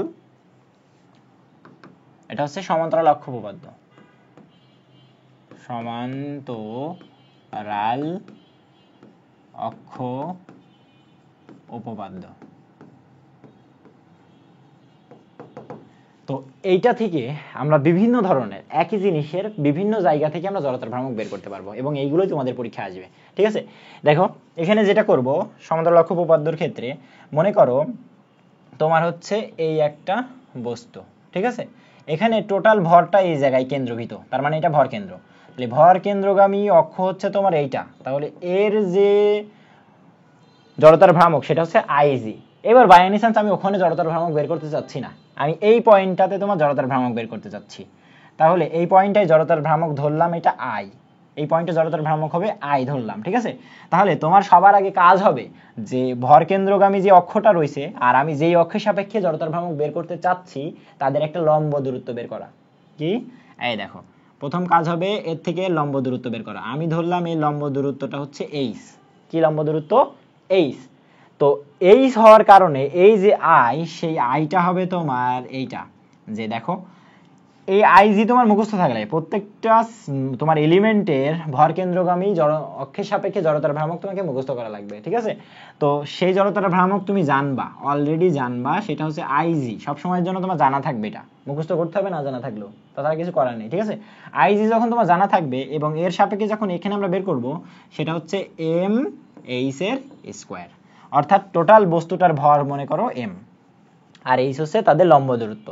তাহলে এইটাই বলছে যে দেখো যে ভর কেন্দ্রগামী অক্ষের সাপেক্ষে জড়তার ভ্রামক এটা হচ্ছে আইসি এবং মোট ভর এম এবং অক্ষদ্বয়ের মধ্যবর্তী দূরত্বের লম্ব দূরত্বের বর্গের গুণফলের যোগফলের সমান। ঠিক আছে, তাহলে এদের দুটো গুণফল করলাম, তারপর আবার টোটালটা যোগ করে দিলাম। পারবা? এখন তোমাকে আমি একটা শুধুমাত্র তোমাকে আমি বারবার বলছি যে ভর কেন্দ্রগামী অক্ষের সাপেক্ষে জড়তার ভ্রামক তোমাকে মুখস্থ করতে হবে এবং অন্য যে কোনো অক্ষের সাপেক্ষে ভর কেন্দ্র বাদে সেগুলো তোমাকে বের করে শিখতে হবে। ঠিক আছে, তো আমি প্রত্যেকটা বের করে দিয়ে পারবো না, আমি তোমাকে একটা বের করা শেখাবো, পরবর্তীতে বাদ বাকি সব মুখস্থ করতে বলবো। ঠিক আছে, চলো এখন আমরা যেটা দেখবো সেটা হচ্ছে সরু সুষম দণ্ডের ক্ষেত্রে, অর্থাৎ একটি দণ্ডের ক্ষেত্রে। ঠিক আছে, একটি দণ্ড যখন মানে দণ্ডটা আমি একটু আঁকাইনি, দেখো ভাই, মনে করো সরু সুষম দণ্ড হচ্ছে তোমার এইটা, এই হচ্ছে তোমার দণ্ড এবং এইটারে একটু পূরণ করি। ওকে, এইটা যদি তোমার দণ্ড হয়, ঠিক আছে, তাহলে এর ভর কেন্দ্রগামী টোটাল ভরটা আমি মাঝে কেন্দ্রভূত আছে, সুষম হওয়ার কারণে এটা কিসে? মাঝে কেন্দ্রভূত, অর্থাৎ এর যে ঘূর্ণনক্ষ ভর কেন্দ্রগামী এইটা। ঠিক আছে, এখানে যে আই থাকবে সেটা হচ্ছে তোমার আইজি, এটা তোমার জানা লাগবে। ঠিক আছে, দণ্ডের ক্ষেত্রে ভর কেন্দ্রগামী অক্ষের সাপেক্ষে দেখো ভর কেন্দ্রগামী হলে তোমার আইজিটা মুখস্থ থাকবে। ধরি টোটাল দৈর্ঘ্য এর এল দৈর্ঘ্যের তোমার দণ্ড, ঠিক আছে, তখন আইজি হবে M L square divided by 12। মনে করি টোটাল ভরটা হচ্ছে এম, তাহলে এটা বলবো এম এল স্কোয়ার বাই 12। এটা হচ্ছে তোমার দণ্ডের ক্ষেত্রে ভর কেন্দ্রগামী অক্ষের সাপেক্ষে জড়তার ভ্রামক। ঠিক আছে, এইবার আমরা এর জন্য প্রান্ত বিন্দুতে যদি কোনো দেওয়ার চেষ্টা করি, দেখো আমি একটা কালার চেঞ্জ করি এবং হলুদ নিয়ে এটা। ঠিক আছে, এই জায়গায় না, মনে করো আমি এই জায়গায় চাচ্ছি, এই জায়গায় চাচ্ছি, মনে করো প্রান্তের এই প্রান্ত বরাবর তোমার জড়তার ভ্রামক বের করতে চাচ্ছি, তাহলে আমি ধরলাম এটা হচ্ছে আই। ধরলেই তো হবে না, তাহলে এবার সমান্তরাল অক্ষ উপপাদ্য যদি তোমার এখানে অ্যাপ্লাই করতে হয় তাহলে তোমাকে আবার অবশ্যই এই ভর কেন্দ্র থেকে এর মধ্যবর্তী দূরত্ব বের করে নেওয়া লাগবে। দেখো টোটাল দৈর্ঘ্য এল, তাহলে এটা হচ্ছে l/2, এটা হচ্ছে তোমার l/2, তার মানে আমরা যে এইচটা ধরছিলাম সেই এইচটা কি হবে এখন l/2, অর্থাৎ এইচ এর মানটা তোমাকে যেই বের করা হয়ে যাবে আর 1 সেকেন্ড দেরি করবা না, তুমি আই সমান সমান বলবা কি আইজি প্লাস এম এইচ এর স্কোয়ার। ঠিক আছে, তো আইজি এর মান ভর কেন্দ্রগামী অক্ষের সাপেক্ষে এটা তোমার মুখস্থ থাকা লাগবে, এটা কি M L square by 12 plus তোমার এম এইচ স্কোয়ার, তাই না, এম এইচ বলতে কি l/2 তার স্কোয়ার, এই যে l/2 এইচ এর মানটা বের করে নিয়েছি। ওকে, তাহলে এখানে বলতে পারবো ml স্কোয়ার বাই 12 প্লাস এখানে কি আসবে ml স্কোয়ার বাই 4। এখন দেখো ভাই 12 হচ্ছে লসাগু, তাহলে ml স্কোয়ার প্লাস 3 এ 4 12 ml স্কোয়ার। তাহলে এখানে আমরা বলতে পারবো 4 ml স্কোয়ার বাই 12। এইবার যদি করব ml স্কোয়ার বাই 3 এ 4 12, ঠিক আছে। তাহলে এইটা হচ্ছে আমরা কি বলবো প্রান্ত দিয়ে যখন যাই, প্রান্ত দিয়ে যখন গেল তার হচ্ছে ml স্কোয়ার বাই 3, কিন্তু এটা কোথায় পাইলাম সমান্তরাল অক্ষ উপপাদ্য অ্যাপ্লাই করে। বোঝা গেল? তাহলে এটা কিভাবে আসলো, যদি দণ্ডের প্রান্তগামী হয় অক্ষটা, তোমার যেই হচ্ছে ঘূর্ণন অক্ষ, সেটা যদি দণ্ডের এক প্রান্তে থাকে, সেক্ষেত্রে জড়তার ভ্রামকের সূত্র সরাসরি আমরা এটা লিখে ফেলবো যে I সমান সমান ml স্কয়ার বাই 3, কারণ এইভাবে বের করে করতে পারবা না, তুমি কয়টা বের করবা, তাই না? তাহলে ml স্কয়ার বাই 3, তাহলে আমরা এই যে প্রান্তক বিন্দুগামী হলে I সমান সমান বলতে পারবো কি বড় হাতের লিখছি, যখন বড় হাতের লিখি ml স্কয়ার বাই 3, এটা প্রান্তগামী হলে। আর ভর কেন্দ্রগামী হলে অবশ্যই তোমাকে ওটা মুখস্থ করা লাগবে। বুঝা গেল? তাহলে এটা গেল। এইবার প্রত্যেকটা আর এইভাবে বের করে দিচ্ছি না, এইবার আয়তাকার পাত হলে, পাত যদি তোমার আয়তাকার হয়, অর্থাৎ পাতটা দেখতে যদি তোমার এইরকম আয়তাকার হয়, মনে করো এটা একটা আয়তাকার পাত, ঠিক আছে, এইটা যদি এমন একটা আয়তাকার পাত হয়, তো দেখো মনে করি এর পুরো দৈর্ঘ্যটা হচ্ছে এল পরিমাণ দৈর্ঘ্য, আর এর যে প্রস্থ আছে সেই প্রস্থটা হচ্ছে বি। দণ্ডের ক্ষেত্রে তার প্রস্থ থাকে না, তাই না, দণ্ডে শুধু দৈর্ঘ্য নিয়ে কাজ করছি, বাট এখানে যদি আয়তাকার ক্ষেত্রে প্রস্থ থাকে, তো এই যে ভর কেন্দ্রগামীর ক্ষেত্রে তোমার আইজি, ভর কেন্দ্রগামীর ক্ষেত্রে জড়তার ভ্রামক যেটা হবে সেটা হচ্ছে m into L square plus B square divided by 12, এটা মুখস্থ করবা, ঠিক আছে। আবার যখন প্রান্তগামী, এটা হচ্ছে তোমার ভর কেন্দ্র, এই যে ভর কেন্দ্র, এখান থেকে একটা অক্ষ এটা, আর মনে করো প্রান্ত দিয়ে একটা যাচ্ছে, এটা প্রান্ত। প্রান্ত যদি হয় সেক্ষেত্রে ওই যে প্রান্ত যেভাবে বের করলাম আগে ওইভাবেই বের করে আসবা। তো এখানে বের করলে এটার ক্ষেত্রে পাবা m into L square plus B square divided by তোমার আবার 3, ঠিক আছে। তো এইটা গেল তোমার হচ্ছে আয়তাকার পাতের জন্য, ভর কেন্দ্রগামী হইলে আর প্রান্তগামী হইলে, ঠিক আছে। এই দুটো তাহলে মুখস্থ করে নাও, এই যে এখানে একটা আর এখানে একটা, আর আগে দুইটা শেখাইছি, ঠিক আছে। পরেরটাই চলে যাই, পরেরটা হচ্ছে চাকতির জন্য। চাকতির জন্য তোমাকে এভাবে মুখস্থ করতে হবে ভাই। দেখো চাকতির ভর কেন্দ্রগামী হলে, দেখো চাকতির জন্য যদি ভর কেন্দ্রগামী হয় তাহলে আইজি, ভর কেন্দ্রগামী হলে আইজি দ্বারা প্রকাশ করো, কোনো সমস্যা না। আইজি সমান সমান তোমার হবে M R square divided by 2। ভর কেন্দ্রগামী বলতে কি, দেখো আমি এখানে তোমার একটা চাকতি আঁকাই, তো চাকতিটা যেন ভেবো না যে এটা গোলাকার হয়ে গেছে, গোলাকারই হবে। মনে করো এটা একটা চাকতি, ঠিক আছে। এই চাকতির এইটা হচ্ছে তোমার মিড পয়েন্ট, আর এইটুকু হচ্ছে তাদের ব্যাসার্ধ আর, আর এখানে ভর হচ্ছে এম ভরের চাকতি। তাহলে এর যে ভর কেন্দ্র, ভরটা অবশ্যই কেন্দ্রে কেন্দ্রীভূত থাকে, ঠিক আছে। তাহলে এটা হচ্ছে ভর কেন্দ্রগামী হলে যেটা বলবো এম আর স্কোয়ার বাই 2, আর যখন এটা ব্যাসগামী হবে, ব্যাসগামী হইলে সেটা সুন্দরভাবে এম আর স্কোয়ার বাই কত বসাবা, 4 বসাবা। এগুলো সব তোমার মুখস্থ করার দায়িত্ব, ঠিক আছে। যে ভর কেন্দ্রগামী হলে চাকতির ক্ষেত্রে এম আর স্কোয়ার বাই 2, ব্যাসগামী হলে এম আর স্কোয়ার বাই 4।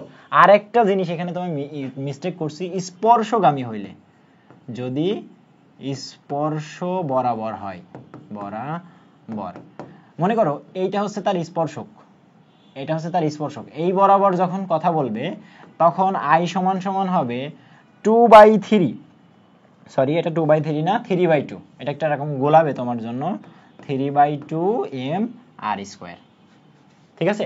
স্পর্শ বরাবর হলে 3/2 এম আর স্কোয়ার, যদি ব্যাস বরাবর হয় এম আর স্কোয়ার বাই 4, আর তোমার হচ্ছে কি ভর কেন্দ্রগামী হলে এম আর স্কোয়ার বাই 2, ঠিক আছে।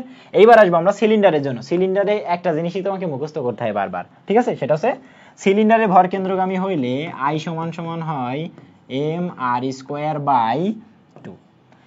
তোমার এই যে যেগুলো লিখে দিচ্ছে এগুলো কিন্তু মুখস্থ না করলে সূত্রে বসাইতে পারবা না, এমনি ম্যাথও করতে পারবা না, ঠিক আছে। তাহলে তোমাকে অবশ্যই যেগুলো আমি এইভাবে ধরে ধরে পয়েন্ট করে দিছি তুমি সুন্দর করে তোমার খাতায় লিখবা এবং বারবার মুখস্থ করবা, বারবার মুখস্থ করবা, ঠিক আছে। এবং এই নিউটনিয়ান বলবিদ্যা আসলে আগে জড়তার ভ্রামকের এগুলো মুখস্থ করে নিবা, তারপর দেখবা তোমার সব ইজি হয়ে যাচ্ছে। তাহলে এটা গেল। আর তোমাকে এই 6টাই আমি মুখস্থ করাবো, ঠিক আছে। ফাঁপা গোলকের জন্য যদি ব্যাস অক্ষের সাপেক্ষে হয়, দেখো এখানেও তোমার কাছে মনে হবে যে গোলক আর বৃত্ত একরকম, গোলকটা কিন্তু আলাদা। তুমি জানো গোলক নিক্ষেপ করছো তুমি তোমার স্কুল, হাই স্কুলে বা তোমার কলেজে, তখন দেখবা গোলকটা হয় এমন 3 ডাইমেনশনালে, ঠিক আছে। তো এর যদি ব্যাস অক্ষেরটা বের করতে চাই গোলকের, তাহলে ব্যাস অক্ষের সাপেক্ষে জড়তার ভ্রামক যেটা হবে, মূলত ব্যাস অক্ষের সাপেক্ষে গোলকের জন্য এটা হচ্ছে তোমার ভর কেন্দ্রগামী, গোলকের জন্য এটাই হচ্ছে ভর কেন্দ্র। তো ভর কেন্দ্র শব্দটা থাকলে ভর কেন্দ্র দিব, ব্যাস অক্ষ থাকলে ব্যাস অক্ষই দিব, ঠিক আছে। তাহলে এটা হবে তোমার, দেখো গোলকের জন্য, ফাঁপা গোলকের জন্য 2/3 mr²। আর স্পর্শক বরাবর যখন আসবে তখন I সমান সমান হবে তোমার, দেখো সেটা হবে 5/3 mr²। এগুলো কিন্তু সব আমার মুখস্থ আছে, যার কারণে আমি লিখতে পারছি। তোমার যদি মুখস্থ না থাকে, তোমার থাকবে না, এসএসসি পাস করবা কি করে, ঠিক আছে। তোমার এই মুখস্থগুলোই তুমি আবার ট্রাই করবা, আর আমি তোমাকে যেগুলো দিছি এগুলো অ্যাডমিশনের জন্য পুরোপুরি, ঠিক আছে। এইবার গোলকটা যদি নিরেট হয়, ওটা তো ফাঁপা ছিল, কিন্তু এই গোলকটা যদি এবার মনে করো নিরেট গোলকের জন্য তোমাকে যদি বলা হয়, অর্থাৎ এটা যদি ভরপুর লোহা দ্বারা ভরপুর থাকে, ঠিক আছে, এটা একটা নিরেট গোলক। দেখো এই নিরেট গোলকের জন্য তোমার ব্যাস অক্ষের সাপেক্ষে যখন আসবে, এটাই তোমার ভর কেন্দ্রগামী, আমি তোমার মুখে বলে দিচ্ছি এটাই হচ্ছে ভর কেন্দ্রগামী। সেক্ষেত্রে এখানে যেরকম 2/3 ছিল, এই জায়গায় শুধুমাত্র 2/5 mr² থাকে, মিলাইয়ে পড়বা, ঠিক আছে। আর স্পর্শক বরাবর যেটা আসছিল সেটা হচ্ছে I, এখানে দেখো এর থেকে তোমার পাশে আসছিল, আর এর থেকে এখানে কি আসবে 7/5 mr²। দুটো একটু মিলাই পড়বা, তাহলে দেখবা পারবা, ঠিক আছে। তাহলে এই বিষয় যখন গেল, এবার তোমাকে ছোট্ট করে ম্যাথে যাওয়ার আগে আরেকটা জিনিস তোমাকে শেখাই নিব, সেটা হচ্ছে জড়তার ভ্রামকের ক্ষেত্রে তোমার চক্রগতির ব্যাসার্ধ সম্পর্কিত একটা ম্যাথ বারবার আসে। চক্রগতির ব্যাসার্ধের ক্ষেত্রে একদম ইজি সূত্র, ঠিক আছে। সেটা হচ্ছে সরাসরি I সমান সমান বলবা mk²। এটা হচ্ছে চক্রগতির ব্যাসার্ধ, চক্রগতির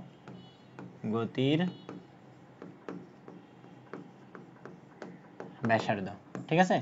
এটা হচ্ছে চক্রগতির ব্যাসার্ধ mk²। তো এক্ষেত্রে তুমি যেটা পড়বা একদম ইজি, এখান থেকেই করব। মনে করো এটা হচ্ছে তোমার এই ভর টোটাল, এইটা হচ্ছে তোমার k দূরত্ব, আর এখানে মনে করো m ভরের বস্তু আছে, ঠিক আছে। তাহলে এই ক্ষেত্রে জড়তার ভ্রামক হবে mk²। আর তোমার জন্য সুখবর, জড়তার ভ্রামক মানে চক্রগতির ব্যাসার্ধের ক্ষেত্রে জড়তার ভ্রামক যদি বের করতে বলে, সারা জীবন এটা mk² থাকে, যে কোনো বস্তুর ক্ষেত্রে এটা mk²ই থাকবে, ঠিক আছে। ওকে, তাহলে এটা গেল। এবার আমরা আসবো কি ম্যাথে। দেখো ম্যাথটা কি, দেখো একটি ঘূর্ণায়মান পিতলের নিরেট গোলকে, দেখো গোলকটা কি, এটা হচ্ছে পয়েন্ট, গোলকটা হচ্ছে নিরেট হওয়ার সাথে সাথে, গোলকটা নিরেট হওয়ার সাথে সাথে তোমার নিরেটের যে জড়তার ভ্রামক, এটা তোমার মাথায় খেলবে নিরেটের ক্ষেত্রে। এখন বলছে যে ভর দেওয়া রয়েছে 0.02 কেজি এবং ব্যাসার্ধ দেওয়া রয়েছে 5 মিটার। এখন ভর কেন্দ্রগামী অক্ষের সাপেক্ষে আমি বলিলাম নিরেট গোলক বা ফাঁপা গোলক, এর ভর কেন্দ্রটাই হচ্ছে ওর ব্যাসগামী, ঠিক আছে। তাহলে ভর কেন্দ্রগামী অক্ষের জড়তার ভ্রামক নির্ণয় করো। তো জড়তার ভ্রামক এর জন্য তোমার নিরেট গোলকের ভর কেন্দ্রগামী হইলে 2 কি পড়ছিলাম, 2 নিরেট গোলকের জন্য 5 আর ফাঁপা গোলকের জন্য 2/3 mr²। যেখানে তোমার m এর মান দেওয়া রয়েছে 2 গুণন 10⁻, এটারে কেজিতে মানে 10⁻⁻2 বৈজ্ঞানিক আকারে প্রকাশ করলাম, এত কেজি ছিল। আর ব্যাসার্ধ কত, ব্যাসার্ধ r সমান সমান 5 মিটার। এখন শুধু মানটা বসাবো আর কিছু না। দেখো ভাই এটা হচ্ছে, দেখো 2/5 ইন্টু m এর মান কত, 2 গুণন 10⁻², আর r এর মান হচ্ছে 5 এর স্কয়ার। এখন প্রবলেম হয় একটা জায়গায়, অনেকে সূত্রগুলো মুখস্থ করতে পারে কিন্তু ক্যালকুলেশনটা অনেক বেড়ে যায়, বুঝতে পারছো। সো এখানে তুমি ক্যালকুলেশন যেন না বাঁধো, তুমি ধীরে ধীরে একটা করে কাটো, ঠিক আছে, ধীরে ধীরে একটা করে কাটো। আমি লাল কালি নিয়ে কাটি। দেখো এখানে দুইটা পাস আছে, একটা পাস আর এই নিচের পাস কেটে দিলাম, ঠিক আছে। তাহলে তোমার কাছে কি থাকবে, উপরে দেখো তো 2 গুণন 2 4, আর এখানে 5, তাহলে 4 5 কত হয় 20 গুণন 10⁻², তাই না। তাহলে এটা যদি হচ্ছে, তাহলে এখন দেখো এই 10⁻² কিভাবে করবে এটা বুঝতে পারছো না, এটা মাইনাস, তুমি এটা নিচে নিয়ে আসো, তাহলে 100, এটারে একটা শূন্য কেটে দিলে যদি ভাগ করো তাহলে কত থাকে 0.2 কেজি মিটার স্কয়ার। জড়তার ভ্রামকের একক কি, কেজি মিটার স্কয়ার। আবার এই যে একক রিলেটেড কিন্তু প্রচুর ম্যাথ আসবে, একক রিলেটেড কিন্তু প্রচুর ম্যাথ। দেখো এই যে একক, এটুকু একটু মনে রাখো, কেজি মিটার স্কয়ার হচ্ছে তোমার জড়তার ভ্রামকের একক, ঠিক আছে। তাহলে এটা গেল, পারবা। এরপর আসবো আমরা, দেখো কি বলছে, কোন অক্ষের সাপেক্ষে একটি বস্তুর জড়তার ভ্রামক দেওয়া রয়েছে 256 কেজি মিটার স্কোয়ার। এটা হচ্ছে জড়তার ভ্রামক, আই সমান সমান 256 কেজি মিটার স্কোয়ার। এটা লিখে নিলাম। হ্যাঁ, উক্ত অক্ষের সাপেক্ষে বস্তুটির চক্রগতির ব্যাসার্ধ কত হবে? চক্রগতির ব্যাসার্ধ কি কে? রাজশাহী ইউনিভার্সিটি 22-23 দিছে। ঠিক আছে, এখন দেখো বলছে যেখানে বস্তুর ওজন দেওয়া রয়েছে 3.9 নিউটন। ওজন মানে কি? বস্তুর এমজি এর মান কত? 39.2 নিউটন দেওয়া রয়েছে। তাহলে যা যা আছে সব লিখে নিলাম। এখন তোমাকে বের করতে বলছে কি, যে কে এর মান বের করতে হবে, তাই না? তাহলে এখান থেকে আমি এটা এম এর মানটা বের করে নিব। এম এর মান যদি বের করি 3.92 কে আমি কত দ্বারা ভাগ করব? 9.8 দ্বারা ভাগ করে দিব। তো এই ভাগটা যদি আমি এইভাবে না পারি, তো ভাববো যে এখানে 0.2, এই যে একটার পর পয়েন্ট একটার পর পয়েন্ট, এটা পয়েন্ট নাই, ধরলাম এখানে কি পয়েন্ট নাই। সো নাই হিসেবে তুমি তুলে দাও, পয়েন্ট নাই হিসেবে কি করবা? তুমি তুলে দিবা। তুলে দিলে কি হয় দেখো ভাই, এই যে এইটারে 392 আর এখানে 98, তারপরে এইটা তুমি ভাগ করতে পারছো না, তাহলে কি করবা? দেখো 98, আমি হলে পারতাম না ভাগ করতে, এই জন্য আমি ওই যখন হচ্ছে তোমার ইন্টারমিডিয়েটে ছিলাম তখন একটা খুব ভালো কাজ করছিলাম। ওই অবস্থায় থাকতে আমি ক্লাস 5-এর একটা বাচ্চাকে পড়াইতাম। তো ওর ওখানে সব হাতে, মানে ওর ক্যালকুলেটর ইউজ করতে দিত না। ও যশোর ইংলিশ মিডিয়ামে পড়াশোনা করতো, Jessore English medium school and কলেজে। ঠিক আছে, ওই স্কুলের বাচ্চা ছিল। তো ওরে সব ধরে ধরে করানো লাগতো। তো ওখানে আমি এই ভাগগুলো আবার ওকে দিয়ে রিভিশন করছিলাম, গুণগুলো করছিলাম, ইউজ বড় বড়গুলো। তো এখানে দেখো যদি আমি চেষ্টা করি, দেখো এটা যদি তুমি মনে করতা যে 100 আর এইটা প্রায় 400-র কাছাকাছি, তাহলে এটা 4 বার যাইতো। ঠিক আছে, তাহলে এখানে 4 বার দিয়ে দেখো, দেখো 4 8 32 এর 2 হাত থাকে 3, 4 নাম 36 আর 3 কত হয়? 39। তাহলে 4 বার দিলে মিলে যাচ্ছে। তাহলে এটা কত আসলো? 4 কেজি। এইভাবে কিন্তু তোমাকে সব ট্রিক খাটাই খাটাই করা লাগবে, তোমাকে ক্যালকুলেটর দিবে না। বোঝা গেল? এইরকম তোমাদের হচ্ছে মিল্টন ভাইয়া ভার্সিটি ক প্রশ্ন ব্যাংক সলভের যে 2.0 কোর্সটা লাভাইছে, এখানে প্রত্যেকটা এইভাবে ক্যালকুলেশন শেখানো আছে এবং ট্রিকি কায়দায়। ঠিক আছে, আর যত রকম শর্টকাট করা যায় সব ওখানে করতেছি আমরা। তোমাদের যদি ক্লাসগুলো ভালো লেগে থাকে তাহলে ভার্সিটি ক কোশ্চেন ব্যাংকে যুক্ত হইতে পারো। ঠিক আছে, সো এখন দেখো এই যে এটা বস্তুর ভর পেয়ে গেছো, তো এবার আই সমান সমান তুমি কি জানো? M K square. সো আমার প্রথম চয়েস হচ্ছে কে এর মান বের করা, তাহলে এটা হচ্ছে আই বাই এম। বোঝা গেল? এখন আই এর মান কত পাইছি ভাই? 256। কত? 256। আর এম এর মান কত? 4 কেজি। 4 কেজি। এখন দেখো 256 কে 4 দ্বারা ভাগ, তোমাকে আবার ভাগ করা লাগবে। এবার আমি জানি না যে এইটার ভাগ কিভাবে করব, এই জন্য আবার 256 কে সাইড নোট এটা করব। ঠিক আছে, দেখো এই 4 25-এর ভিতর কয়বার যায়? 4 ছক 24, 6 বার যায়। 24 দাও, এইবার বিয়োগ করে 16 থাকে, 4 4 16, এটাও মিলে গেছে। তাহলে আসলো কত? 64। তাহলে এখানে তুমি বলবা রুট ওভার 64। 64 কে রুট করলে 8 8 হয়। তাহলে এইটা হচ্ছে 8 মিটার। তাহলে চক্রগতির ব্যাসার্ধ কত পাইলাম? 8 মিটার। এইভাবে সবগুলো তোমাকে করা লাগবে, কেউ তোমাকে ক্যালকুলেটর দিবে না। তুমি যদি মনে করো উরি আল্লাহ 256 কে 4 দ্বারা আমি কি করে ভাগ দিব, তুমি যদি মনে করো উরি আল্লাহ এইগুলো কিভাবে করবো, দেখো ট্রিকি, আমি তো উপর থেকে পয়েন্ট তুলে দিছি, এটাকেও পয়েন্ট তুলে দিছি, সিম্পল কায়দা নিয়ে আসলাম, পরবর্তীতে আমি সাইডে একটা ভাগ করে এখানে চলে আসছি। কোনো সমস্যা না। তাহলে 36-এ যাব আমরা। 36 দেখো, এটা একটা সুন্দর ম্যাথ। রাজশাহী ইউনিভার্সিটি তোমার এটাও 22-23-এ দিছিল। দেখবা তুমি হচ্ছে ভার্সিটি কোশ্চেন ব্যাংক যখন সলভ করবা, ওখানে মাল্টিপল কোশ্চেন সলভ করা হয়। তুমি জাবি বলো, তুমি ঢাবি বলো, রাজশাহী ইউনিভার্সিটি বলো, জগন্নাথ বলো, সাস্ট বলো, তোমার হচ্ছে ওই যে জাস্ট বলো, প্রত্যেকটা জায়গার ম্যাথ তোমার ভার্সিটি ক কোশ্চেন ব্যাংকে আছে। তুমি যখন এগুলো সব করা সলভ করবা, প্রত্যেকটা কোশ্চেনের সম্মুখীন হবা, তোমার ব্রেন বুঝতে পারবে যে আমি এই এই এই এই কোয়ালিটিগুলো করে আসছি। এবং পরবর্তীতে যখন তোমার অ্যাডমিশন, মানে একটা ইউনিক ইউনিভার্সিটি যখন তোমার পরীক্ষা নেবে, তাদের কোশ্চেন ব্যাংকগুলো একটু দেখে যেও, আল্লাহ ভরসা, তোমার জন্য অনেক ভালো কিছু অপেক্ষা করছে। ঠিক আছে, তো এখন আমরা কি করবো দেখো, দ্বিগুণ চক্রগতির ব্যাসার্ধের একটি বস্তুর জড়তার ভ্রামক একই রাখতে হলে, জড়তার দেখো পয়েন্ট হচ্ছে জড়তার ভ্রামক আমার একই রাখা লাগবে। এর প্রথম তুলনায়, মানে এর ভর প্রথমের তুলনায় কত হবে সেটা চাইছে। ঠিক আছে, তাহলে প্রথমের ক্ষেত্রে আমরা মনে করি I1 জড়তার ভ্রামকের জন্য তোমার হচ্ছে চক্রগতির ব্যাসার্ধের জন্য mk1 এর স্কয়ার ছিল, এটা ধরলাম। ঠিক আছে, এবার বলছে কি চক্রগতির ব্যাসার্ধ দ্বিগুণ করে দেওয়া হয়েছে, অর্থাৎ k2 এর মান করা হয়েছে 2k1, এটা শর্ত। তাহলে আমরা এখানে I2 সমান সমান বলতে পারবো m2 ইন্টু k2 এর স্কোয়ার। তাহলে m2 এর জায়গায় সরি k2 এর জায়গায় 2k1 বসাই দিলাম। তাহলে বসানোর পরে কি আসলো 4m2k1। এটা হচ্ছে তোমার জড়তার ভ্রামক 2। বাট এরা বলছে জড়তার ভ্রামক 2 আমরা মানি না, আমার কি জড়তার ভ্রামক সেম করা লাগবে। আমার প্রশ্ন হচ্ছে এটা। তাহলে আমরা জড়তার ভ্রামক সেম করার জন্য কি করব? দেখো ভাই, জড়তার ভ্রামক সেম মানে I1 সমান সমান I2, কন্ডিশন এটা। এবার এটা হচ্ছে কি m1 k1 এর স্কোয়ার, আর এটা হচ্ছে 4m2 হয়ে গেল ভাই, এই যে 4m2 k1 এর স্কোয়ার। ঠিক আছে, স্কোয়ারটা আমি দিই নাই। এখন দেখো আমি কাটার সময় শুধুমাত্র লাল কালি পছন্দ করি, এই এটা কাটা। ঠিক আছে, তাহলে তোমার ক্ষেত্রে কি আসলো দেখো, এই যে m1 হবে 4 ইন্টু m2, কিন্তু চাইছে যে m2 কত, m2 হবে 1/4 ইন্টু m1। তার মানে আগের ভরের 1/4 হইলেই তোমার হচ্ছে এখানে জড়তার ভ্রামক সেম রাখা পসিবল, না হলে নয়। ঠিক আছে, তো তোমার কাছে এটা চাইছে, এটা একটা রিটেন কোশ্চেন ছিল, খুবই মানে রিটেন কোয়ালিটির প্রশ্ন, খুবই সহজ এবং বলবো যে এটা অনেক ভালো প্রশ্ন ছিল।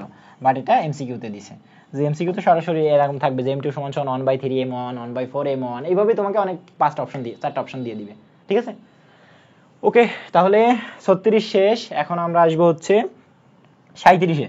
দেখো 37-এর বেলায় যেটা পড়বো, এখানে মাল্টিপল কোশ্চেনের ভিতরে যে একটা কোশ্চেনের ভিতরে কয়টা আসতে পারে, এই জন্য এইভাবে এটা বানিয়ে দেওয়া। এটা কোথাও এখনো আসে নাই, বাট এটা বই থেকে বানিয়ে দেওয়া। দেখো 2 কেজি ভর, অর্থাৎ তুমি জানো এখানে m এর মান পাইয়া গেছো 2 কেজি। ঠিক আছে, এখন 4 মিটার ব্যাসার্ধ বিশিষ্ট, 4 মিটার ব্যাসার্ধ অর্থাৎ r এর মান হচ্ছে 4 মিটার একটি চাকতির।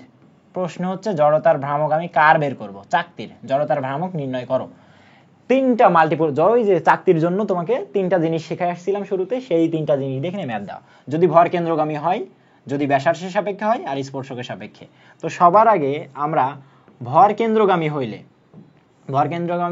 আমরা I কে কি দ্বারা প্রকাশ করছিলাম, IG দ্বারা, যেটা চাকতির জন্য কি সূত্র ছিল, mr²/2, তাই ছিল। এখন শুধু মান বসাবা আর ক্যালকুলেশন করবা, তাছাড়া কোনো কাজ না। দেখো m হচ্ছে 2 কেজি আর এটা হচ্ছে ব্যাসার্ধ 4, তাহলে 4 দেখো স্কয়ার করো, তাহলে এটা কাটা, তাহলে কত আসে 16 কেজি মিটার স্কয়ার। বোঝা গেল?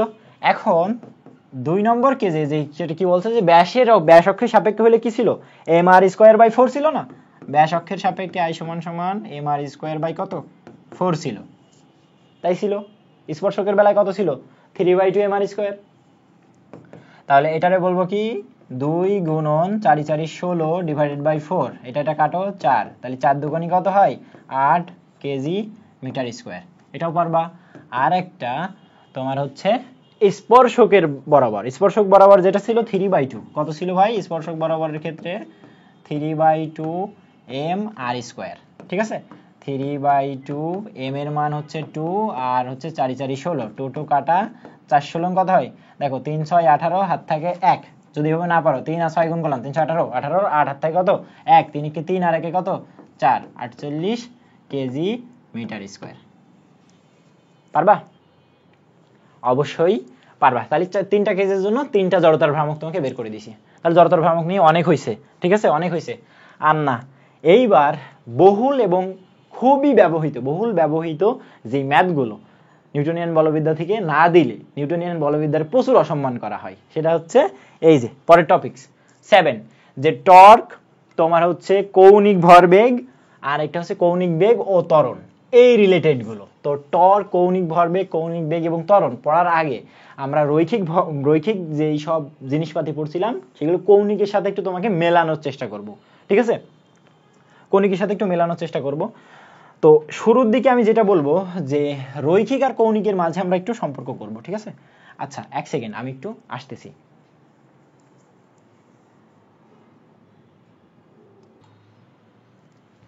ওকে, দেখো আমি একটু পানি খেতে গেছিলাম। হ্যাঁ, এখন আমরা যেটা বলতেছিলাম যে টর্ক, কৌণিক ভরবেগ, কৌণিক বেগ এবং ত্বরণ, এই রিলেটেড ক্ষেত্রে তোমাকে আমি রৈখিকের সাথে কৌণিকের কিছু সম্পর্ক দেখাবো। ঠিক আছে, যেমন দেখো রৈখিকের বেলায় এখানে মনে করো তোমার কি, এটা হচ্ছে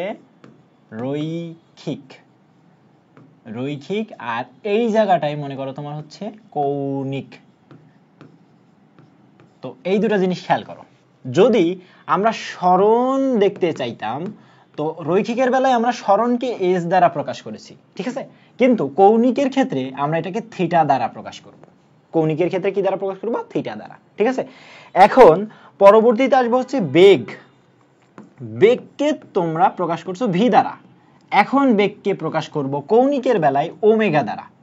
তবে এখানে একটা জিনিস খেয়াল রাখবা যে এর এককটা ছিল তোমার কি মিটার পার সেকেন্ড, ঠিক আছে, আর এর একক যেটা হবে সেটা হচ্ছে রেডিয়ান পার সেকেন্ড। এককগুলো সাথে সাথে মুখস্থ করে নাও, ওকে। এখন আসবো আমরা হচ্ছে ত্বরণে। বেগের পরে কি আসবো? ত্বরণ। ত্বরণের ক্ষেত্রে আমরা এটা পড়ছিলাম এর ক্ষেত্রে এককটা কি হবে তোমার মিটার পার সেকেন্ড স্কোয়ার, ঠিক আছে। আর এটা কৌণিকে যাওয়ার পরে কি হবে তোমার আলফা। আলফার একক কি হবে এখানে? রেডিয়ান পার সেকেন্ডের স্কোয়ার, খেয়াল রাখবা। আর এই থিটার একক হচ্ছে রেডিয়ান, ঠিক আছে, রেডিয়ান। আর এখানকার এস এর একক হচ্ছে তোমার মিটারে ছিল। তাহলে এককগুলো সহ তোমাকে এখানে একটু মুখস্থ করে নিতে হবে। এরপরে আর দুইটা জিনিস শেখাবো।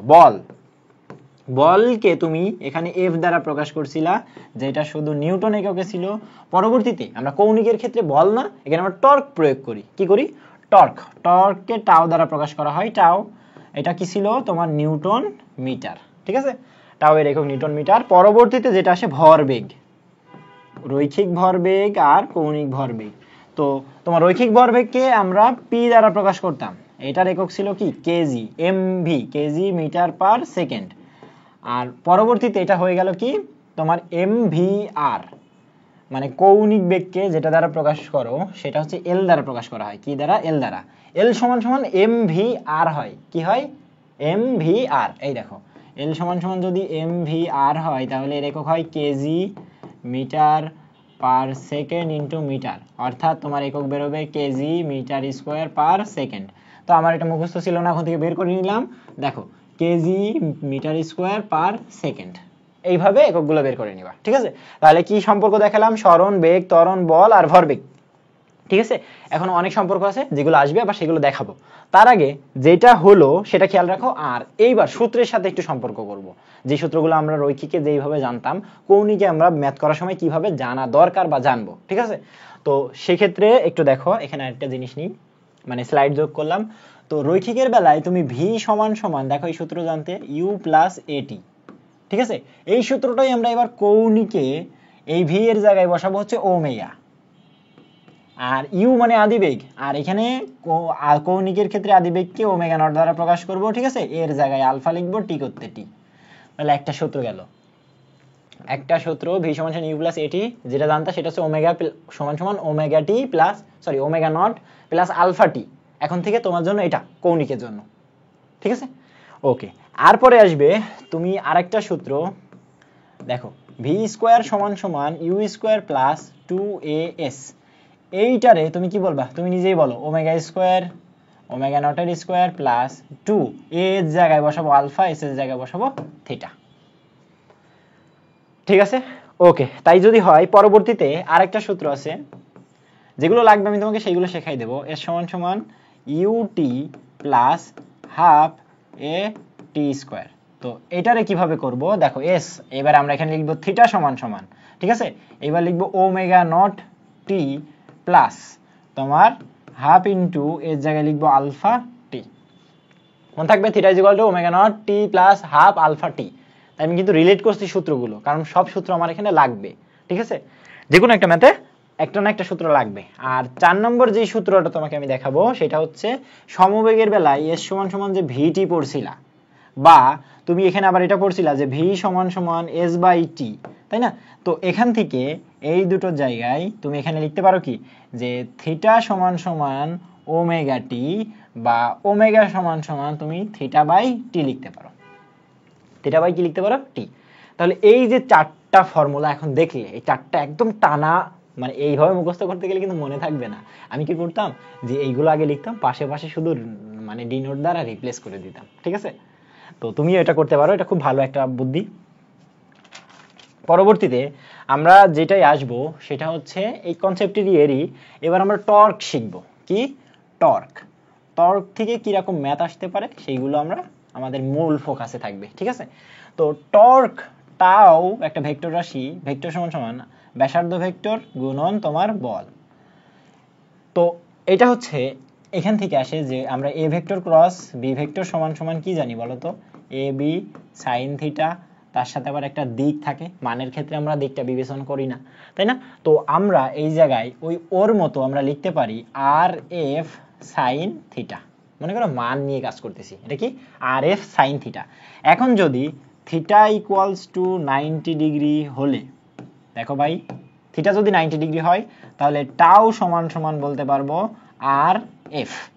তো এর যদি আমরা এখান থেকে একটু একক বের করার চেষ্টা করি, আর এর একক কি মিটার, এফ এর একক কি নিউটন, অর্থাৎ শেষ পর্যায়ে এটারে বলা হয় নিউটন মিটার।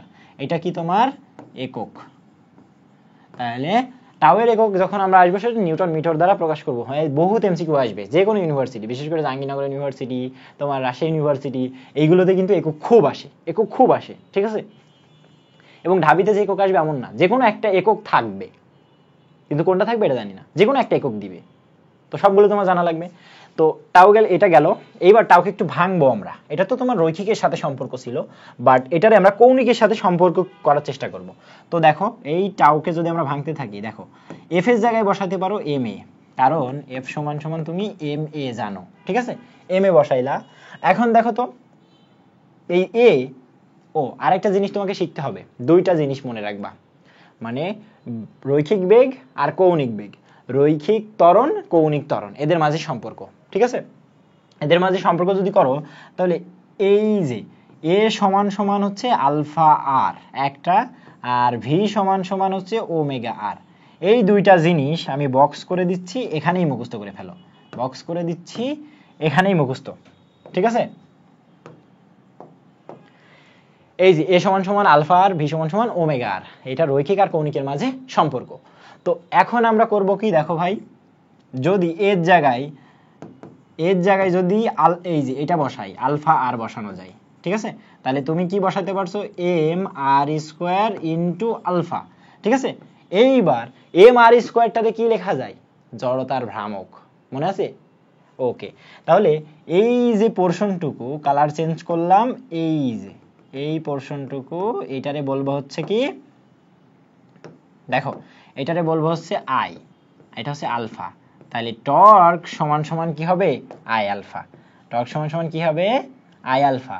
আবার টর্ক সমান সমান কি হবে, আর এফ, ঠিক আছে? মনে রেখো কিন্তু টর্ক রিলেটেড এই জিনিসগুলো যেন আর ভুল না হয়। যদি কৌণিকের সাথে সম্পর্কিত করতে চাই টর্কে, তাহলে আই আলফা, আর যদি এটা হয় তাহলে আর এফ সাইন থিটা। ক্লিয়ার? তাহলে এটা গেল। এখন পরবর্তীতে আমরা যেটা করব সেটা হচ্ছে তোমার কৌণিক ভরবেগের সম্পর্ক শেখাবো। কিসে? কৌণিক ভরবেগ। চলো পরেরটাই। এবার আসবো হচ্ছে কৌণিক ভরবেগ। দেখো কৌণিক ভরবেগ এল সমান সমান, দেখো এল ভেক্টর সমান সমান আর ভেক্টর ক্রস পি ভেক্টর। তো এটারে আগের মতো আর পি সাইন থিটা লেখা যায়। কি লেখা যায়? Sine theta. তো এখানে আমরা বলবো থিটা ইকুয়ালস টু 90 ডিগ্রি হলে কি লিখতে পারবো, দেখো তো এল সমান সমান আর পি লেখা যায়। সাইন থিটা, সাইন 90 ডিগ্রির মান কত, এই দেখো সাইন 90 ডিগ্রি ইকুয়ালস টু 1, এটা হচ্ছে সাইন 90 ডিগ্রির মান। তাই যদি হয় তো পি, এবার পি সমান সমান কি আমরা জানি, পি সমান সমান আমরা জানি এম ভি, তাই না? তাহলে এখানে লিখবো এম ভি, বোঝা গেল? এবার ভি সমান সমান আমরা কি জানি, ভি সমান সমান ওমেগা আর, একটু আগে লেখা আসছিলাম। তাহলে এটা আর ইন্টু এম ইন্টু ভি এর জায়গায় লিখবো ওমেগা আর, তাহলে কি থাকবে এম ওমেগা ইন্টু আর এর স্কোয়ার, ঠিক আছে? তাহলে এটা তুমি মনে রাখবা যে এম ওমেগা ইন্টু আর স্কোয়ার, এটাও একটা জিনিস। আবার এম আর স্কোয়ারকে এক জায়গায় করে নাও, ইন্টু ওমেগার আলাদা করো। এম আর স্কোয়ারকে তুমি কি লিখতে পারো, আই ইন্টু ওমেগা, ঠিক আছে? এইটা হচ্ছে তোমার কি কৌণিকের সাথে, কৌণিক বেগের সাথে তোমার ইয়ের সম্পর্ক, কৌণিক বেগের সাথে তোমার এল এর সম্পর্ক, তোমার হচ্ছে কৌণিক ভরবেগের সম্পর্ক কৌণিক বেগের সাথে আর জড়তার ভ্রামক। তো সেক্ষেত্রে আবার তুমি এল সমান সমান এটাও লিখতে পারো এম ওমেগা ইন্টু আর স্কোয়ার, এটাও তোমার লাগবে। তাহলে এই যে দুটো জিনিস তোমাকে বের করে দিলাম, এল সমান সমান এম ইন্টু ওমেগা ইন্টু আর স্কোয়ার, আর এটা হচ্ছে আই ওমেগা, জড়তার ভ্রামকের সাথে কৌণিক ভরবেগের সম্পর্ক, আর এটা কৌণিক বেগের সাথে তোমার কৌণিক ভরবেগের সম্পর্ক, ঠিক আছে? তাহলে এটা যদি হয়, আর এর এখান থেকে এককটা একটু বের করো, এই যে এল সমান সমান ওই যে এককটা বের করেই আসছিলাম আর এম ভি, তাহলে আর এর একক হচ্ছে মিটার, এম এর একক হচ্ছে কেজি, ভি এর একক হচ্ছে মিটার পার সেকেন্ড। তাহলে তুমি সুন্দর করে লেখো KG metre square per second, এককটা এইভাবে বের করলাম, ঠিক আছে? এটা কিসের জন্য? একক। শেষ, একক শেষ, সব শেষ। এইবার আমরা কি করব? কৌণিক ভরবেগের সংরক্ষণ। আরেকটা জিনিস লাগবে, আরেকটা স্লাইড লাগবে আমার, দেখি দেখো। এইবার বলবো কৌণিক ভরবেগের সংরক্ষণশীলতা নীতি থেকে কি কি আসে। কৌণিক ভরবেগের তোমার হচ্ছে সংরক্ষণ। দেখো কৌণিক ভরবেগের সংরক্ষণ এখান থেকে, অর্থাৎ কৌণিক ভরবেগ তোমার কি থাকবে? সমান থাকবে। কৌণিক ভরবেগ L1 সমান সমান L2, অর্থাৎ তুমি এখানে লিখতে পারবা I1 ওমেগা 1 সমান সমান I2 ওমেগা 2, এটা যদি কৌণিক রিলেটেড হয়, ঠিক আছে? এইবার যদি আবার এখানে আমরা একটু কৌণিক বেগের সাথে শুধু সম্পর্ক করতে, তাহলে M1 V1 R1 সমান সমান M2 V2 R2, এটা রৈখিকের সাহায্যে, রৈখিকের মাধ্যমে যদি আমরা সমান করি তাহলে ওইটা, যদি কৌণিকের মাধ্যমে সমান করি তাহলে এটা। এই দুটা কিন্তু আমার ম্যাথের ক্ষেত্রে লাগবে। ওকে, চলো তাহলে এইবার আমরা ম্যাথে ঢুকতে পারবো। যা যা শেখাইলাম এখান থেকে অনেক কিছু শিখছো, কিন্তু শুধু তোমরা একটু মুখস্থ করো কষ্ট করে। বিশ্বাস করো, অ্যাডমিশন কিন্তু এত কোনো কঠিন কাজ না, এত কোনো কঠিন কাজ না, খুবই সহজ। কিন্তু এইচএসসি পরীক্ষার পরে কেন জানি পড়তে আর ইচ্ছা করে না, মনে হয় যে এটা জানি, ওটা পারি, আর এটা পাচ্ছি, এটা হচ্ছে, বাট পড়তে ইচ্ছা করছে না, এমন হয়, ঠিক আছে? তো সহজ জিনিসই করো তুমি, তোমার কাছে যদি সহজ লাগে তাহলে তো একটু ভিন্ন পদ্ধতিতে করো, কিন্তু করো। ওকে, পারবা তাহলে? দেখো 38 নম্বর ম্যাথ। একটি মেয়ে 20 রেডিয়ান পার সেকেন্ড কৌণিক বেগে ঘোরা অবস্থায় হাত গুটিয়ে জড়তার ভ্রামক হঠাৎ করে দেখো 20% হ্রাস করলে বর্তমান কৌণিক বেগ তোমাকে বের করতে হবে। বাংলাদেশ এগ্রিকালচারাল ইউনিভার্সিটিতে আসছিল 2014-15-তে, ঠিক আছে? তার মানে এই ম্যাথটা করার মাধ্যমে তোমার দেখো এগ্রির একটা ম্যাথ করা হয়েছে, যেটা তুমি পারো যে এগ্রির ম্যাথগুলো কিভাবে আসতেছে।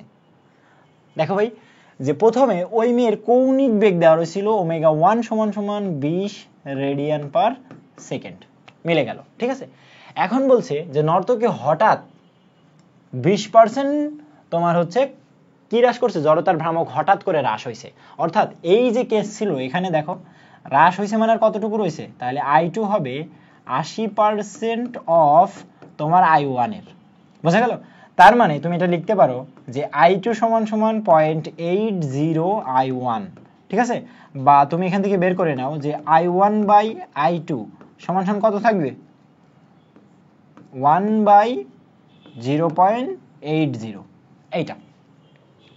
এবার আমি কৌণিক ভরবেগের সংরক্ষণ সূত্র দিয়ে কাজ করব। I1 ওমেগা 1 সমান সমান I2 ওমেগা 2। আমাকে বের করতে বলছে বর্তমান কৌণিক বেগ, অর্থাৎ ওমেগা 2 এর মান বের করতে বলছে। তাহলে আমি জানি ওমেগা 2 বাই ওমেগা 1 সমান সমান I1 বাই I2, ঠিক আছে? তাহলে এখান থেকে ওমেগা 2 সমান সমান I1 বাই I2 সমান সমান কত লিখতে পারি? দেখো 1/0.80 ইন্টু ওমেগা 1 কত? 20 রেডিয়ান পার সেকেন্ড। তো এখন ক্যালকুলেশনটা তোমার জন্য হয়ে যাবে মহাবিপদ, ক্যালকুলেশন মহাবিপদ। তো তুমি এক কাজ করো, যে দেখো পয়েন্টের পরে যে 0 0 তো কাজ নাই, তাহলে এই যে উপরে একটা 0 দ্বারা 10 দ্বারা গুণ করে এখানে পয়েন্ট তৈরি 8 করে দিলে, ঠিক আছে? তাহলে এবার 200 কে তোমার কত দ্বারা ভাগ করা লাগছে? 8 দ্বারা। তাহলে তোমার এখানে পয়েন্টটা থাকছে হচ্ছে 200 কে 8 দ্বারা ভাগ করব, আমি জানি না, স্বাভাবিক।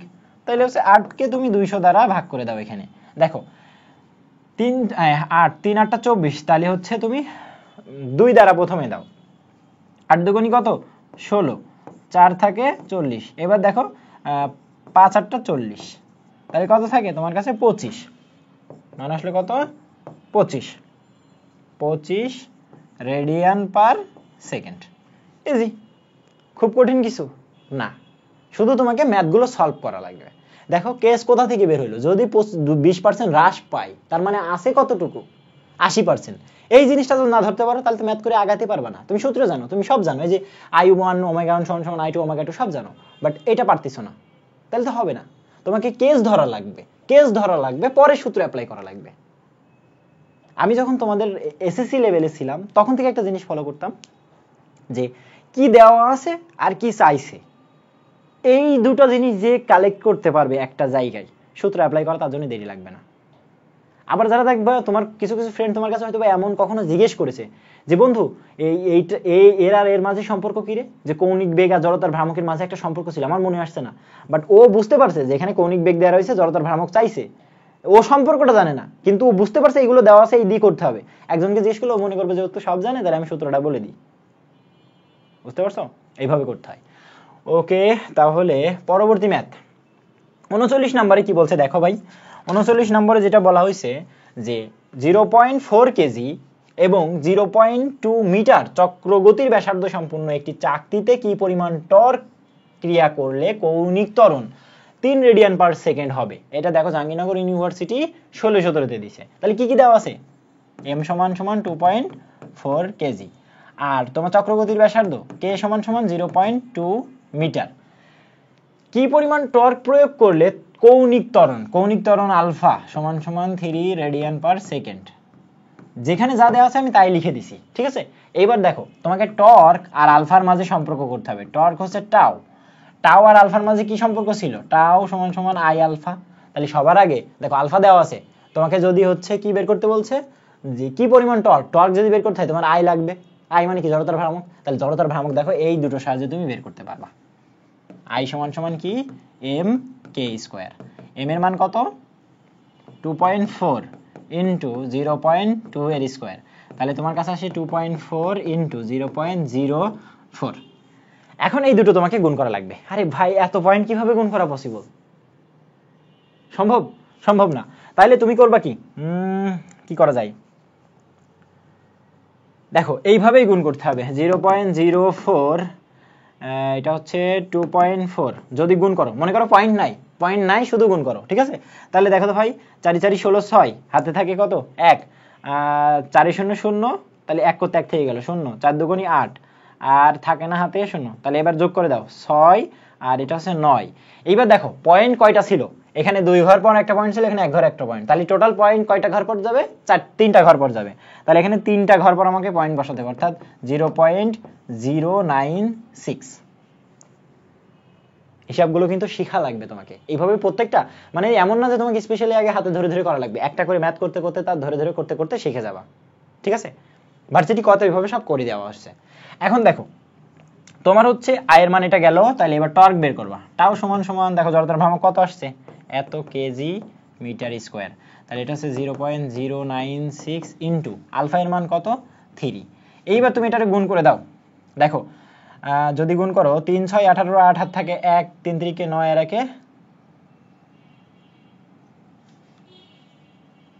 3 6 18 96। হ্যাঁ দেখো 3 6 18, 8 বসালে হাতে থাকে কত? 1। তাহলে হচ্ছে 3 নাম 27, আর 1 কত হয়? 28। পয়েন্ট কটার পরে? 3টার পরে। তাহলে এত নিউটন মিটার। বোঝা গেল টর্ক কত আসলো? এত নিউটন মিটার। পারবে বের করতে? তাহলে এখান থেকে যেটা দেখলা যে এই জড়তার ভ্রামক রিলেটেড শুধু ক্যালকুলেশন প্রবলেম হতে পারে, সূত্রগুলো যদি মনে রাখা যায় আর কি, ঠিক আছে, পারবা, কোনো সমস্যা নেই। পরবর্তী ম্যাথ দেখো যে 40 নম্বর ম্যাথে কি বলছে যে একটা ভর যেটা হচ্ছে কত? 500 গ্রাম একটি বস্তু 2 মিটার ব্যাসার্ধের বৃত্তাকার পথে আবর্তন করছে, মেনে নিলাম। যেখানে তোমার আবর্তন কাল দেওয়া রয়েছে, আবর্তন কাল মানে বড়হাতে টি = এখানে 10 সেকেন্ড হলে বস্তুটির কৌণিক ভরবেগ কত? কৌণিক ভরবেগ কত? তো কৌণিক ভরবেগ L = mvr, এটা রৈখিকের জন্য মুখস্থ করছিলাম, বাট কৌণিক ভরবেগ যখন চাইছে, এবার ভি এর মান কোথাও দেওয়া নেই, কিন্তু ওমেগার মান আমরা বের করতে পারবো। ওমেগা = কি বের করতে পারবো? 2π/t, অর্থাৎ তুমি এখান থেকে বের করতে পারছো 2π/ যদি 10 বসাও তাহলে এখানে ওমেগার মান π/10 রেডিয়ান পার সেকেন্ড, এটা জানো। সো ভি কে আমরা ওমেগার মাধ্যমে প্রকাশ করব। তাহলে এটা কি করা যায়? ওমেগা আর ইন্টু আর, তাহলে এম ওমেগা ইন্টু আর এর স্কোয়ার। তাহলে ওমেগার জায়গায় তুমি বসাই দাও যে আচ্ছা দেখো এম এর মানটা কত? 500 গ্রাম। 500 গ্রাম মানে যদি কেজিতে প্রকাশ করো 0.5 গুণন এটা হচ্ছে π/10 ইন্টু ব্যাসার্ধ কত, এই যে 2 মিটার, 2 মিটারের যদি স্কোয়ার করো তাহলে 4 আসে, ঠিক আছে। তাহলে এখান থেকে তুমি কাটো, এই 2 এখান থেকে কাটলে 5 থাকে, আর এটা মানে কি হাফ, এটা হচ্ছে π/5 ইন্টু 2, তাহলে এই 2 আর এই 2 আবার কাটে, তাহলে কত থাকে, শুধুমাত্র π/কত 5 থাকে, শুধুমাত্র π/5 থাকে, তাই তো। 5 দুগুণী 10, 0.5 মানে 2, ইয়েস। তাহলে এইটা ভরবেগের একক কি, কৌণিক ভরবেগ kg metre square per second, kg metre square per second.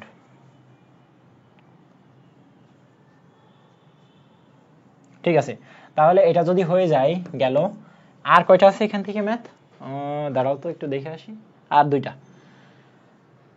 ম্যাথের ক্ষেত্রে দেখো, শেষ ম্যাথ এটার ক্ষেত্রে টর্ক এবং কৌণিক ভরবেগে দেখো, একটি গ্রামোফোন রেকর্ড সমকৌণিক বেগে ঘুরছে, তার মানে কৌণিক বেগ সমান, খেয়াল রাখো, রেকর্ডের উপর হতে মানে রেকর্ডের উপর কেন্দ্র হতে এত মিটার এবং এত মিটার দূরে বিন্দুতে রৈখিক বেগের অনুপাত কত, রৈখিক বেগের অনুপাত মানে v1:v2 এর মান কত, যেখানে তোমার কি দেওয়া রয়েছে, তোমার হচ্ছে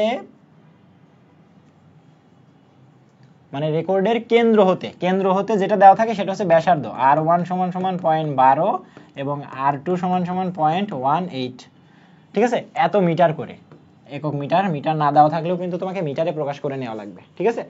তো এইবার আমরা v = কি জানতাম, ওমেগা r জানতাম, যেহেতু বলছে সমকৌণিক বেগে ঘুরছে, অর্থাৎ বেগের মানে কৌণিক বেগের কোনো পরিবর্তন হবে না, ঠিক আছে। তাহলে কৌণিক বেগে যদি পরিবর্তন না হয় ওটাকে কনস্ট্যান্ট ধরে নিয়ে আমরা এটারে সমানুপাতিক করে দিতে পারি, তাহলে সেই ক্ষেত্রে বলা যায় v1/v2 = r1/r2, অর্থাৎ 0.12 / 0.18। তুমি ভাবছো যে এইভাবেই থেকে দেবে, না এইভাবে দিবে না, কিন্তু অপশন কিন্তু চেঞ্জ আছে, দেখো কিভাবে করা যায়। এখান থেকে এই যে দুটোর পরে পয়েন্ট, একটা দুটোর পর পয়েন্ট তুলে দাও, তুলে দিলে কি আসবে তোমার কাছে, এটা 12 আর এটা 18, এবার কাটো, 3 এ 4 12, এটা 4, 3 এ 4 12 আর 3 6 18, তাহলে আবার কাটো, তাহলে কি থাকে 2/3, তাহলে তোমার কাছে থাকবে 2:3, এইটাই হচ্ছে তোমার অনুপাত, তোমাকে রৈখিক বেগের অনুপাত এরকম দেওয়া থাকবে 2:3, 3:2 সামথিং সামথিং, ঠিক আছে। তাহলে তুমি কিন্তু এইভাবে বসতে পারো না যে 0.12/0.18 থাকবে, এমন কখনোই আশাই করবা না, মনে থাকবে কিছু না কিছু ঘোরাই দিবে তোমাকে। তাহলে এই গেল, আমাদের আর দুইটা টপিকস আছে, ঠিক আছে। এরপরে সব থেকে সহজ এবং খুবই ইজি যে টপিক, সেটা হচ্ছে কেন্দ্রমুখী বল ও কেন্দ্রমুখী ত্বরণ সম্পর্কিত, এই দুইটা জিনিসই আসবে একটা ম্যাথের মাধ্যমে, শুধু দেখাবো আমরা।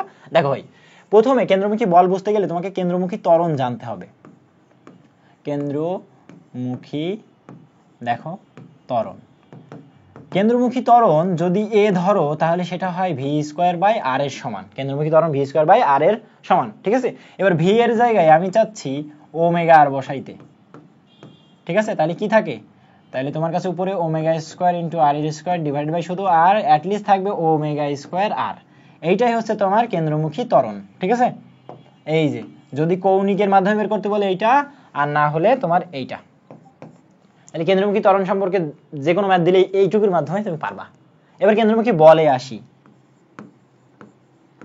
কেন্দ্রমুখী বল, দেখো কেন্দ্রমুখী বলের ক্ষেত্রে F = সবসময়ের জন্য ma, এর জায়গায় কত বসাবো, দেখো v²/r, তাহলে সুন্দর করে তুমি লিখতে পারবা mv²/r, এটাই হচ্ছে কেন্দ্রমুখী বল, সেন্ট্রিপিটাল ফোর্স বলা হয় একে, ঠিক আছে। তাহলে এটাকে mv²/r লিখতে পারো। তুমি যদি মনে করো যে ওমেগার মাধ্যমে প্রকাশ করতে চাচ্ছ, তাহলে একটু ভাঙো, দেখো fc = কেন্দ্রমুখী বল, যেটা বলবো যে m ওমেগা, v এর জায়গায় ω/r বসাই দিলাম, নিচে তোমার কি ছিল r ছিল, তাহলে অ্যাটলিস্ট থাকবে m ω² × r, এইটা হচ্ছে তুমি কৌণিক বেগের সাহায্যে বের করতে পারো। তুমি যদি মনে করো তুমি কৌণিক বেগের মাধ্যমে করবা, তাহলে এটা,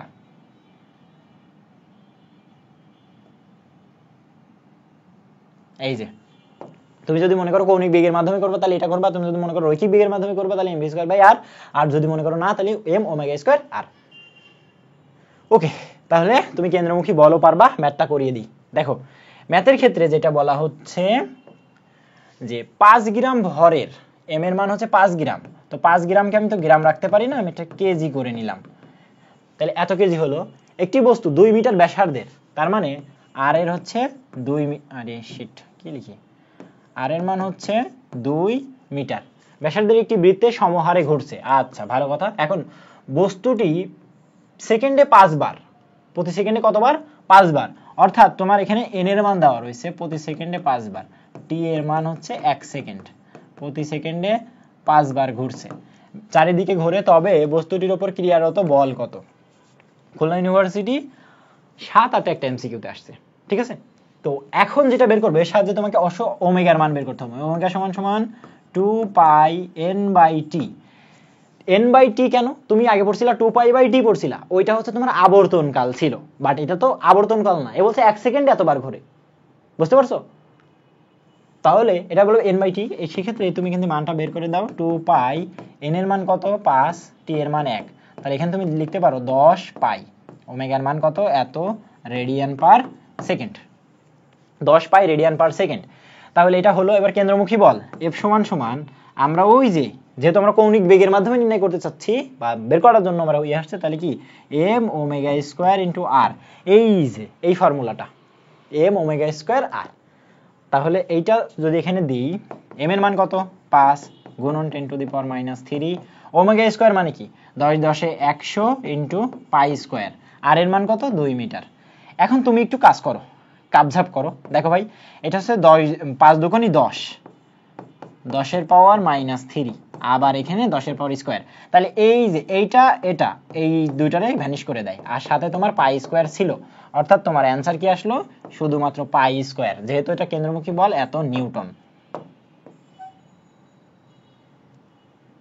পারবা? তাহলে শুধুমাত্র কি থাকলো? Pi square. কেন্দ্রমুখী বল কত হবে? শুধু পাই স্কয়ার। দেখবা পাই স্কয়ার এমসিকিউর অ্যানসারে ছিল, ঠিক আছে? আমরা অপশনগুলো দেই নাই তোমাকে ম্যাথ বোঝানোর জন্য, ঠিক আছে? ওকে, তাহলে এই টপিক শেষ। এখন আমরা আরেকটা জিনিস শেখাবো, সেটা হচ্ছে রাস্তার ব্যাংকিং কোণ, যার মাধ্যমে পুরো জিনিসটা আমরা শেষ করে দিব। রাস্তার ব্যাংকিং কোণের বেলায় জাস্ট হচ্ছে তোমরা দুইটা ফর্মুলা জানতা, এই দুইটাই যথেষ্ট, এনাফ সারা জীবনের জন্য, ব্যাংকিং কোণের জন্য এনাফ, ঠিক আছে? তারপরে তোমরা হচ্ছে ব্যাংকিং কোণের ক্ষেত্রে যখন অনার্স লেভেল উঠবা, ফান্ডামেন্টাল অফ ফিজিক্স পড়বা, রেসনি খালিদের বই পড়বা, ইউনিভার্সিটি ফিজিক্স পড়বা, অনেক কিছু শিখবা, ঠিক আছে? বাট এত কিছু তোমাদের দিবে না। তো দেখো তুমি শুরুতে মনে করো এটা একটা বাঁক, এটা একটা বাঁক, ঠিক আছে?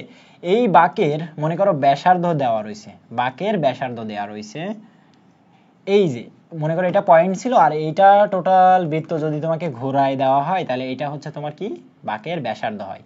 তো এরকম যদি বাঁকের ব্যাসার্ধ দেওয়া থাকে, তাহলে সেক্ষেত্রে তুমি যে দুইটা সূত্র জানতা, সূত্র দেখো সেটা হচ্ছে tan থিটা সমান সমান v স্কয়ার বাই rg, যেখান থেকে শুধু v এর মান বের করতে পারবা rg tan থিটা, ঠিক আছে? তোমাকে সবসময় সাইকেলের বেগ, আরোহীর বেগ, তোমার মোটরসাইকেলের বেগ ইত্যাদি বের করতে বলতে পারে, ঠিক আছে? এই একটা গেল। আর হচ্ছে রাস্তা যদি তোমাকে একটু উঁচু নিচ থাকে, মানে রাস্তার পুরুত্ব দিয়ে, রাস্তার প্রস্থ দিয়ে যদি বের করতে বলে, সেক্ষেত্রে একটা আসবে সাইন থিটা সমান সমান h বাই x, h হচ্ছে পুরুত্ব, h আর x হচ্ছে তোমার প্রস্থ, লিখে দিব। এটা হচ্ছে রাস্তার প্রস্থ, আর এটা ধরে পুরুত্ব, কতটুকু রাস্তা উঁচু আছে, পুরুত্ব, ঠিক আছে? তাহলে এই গেল।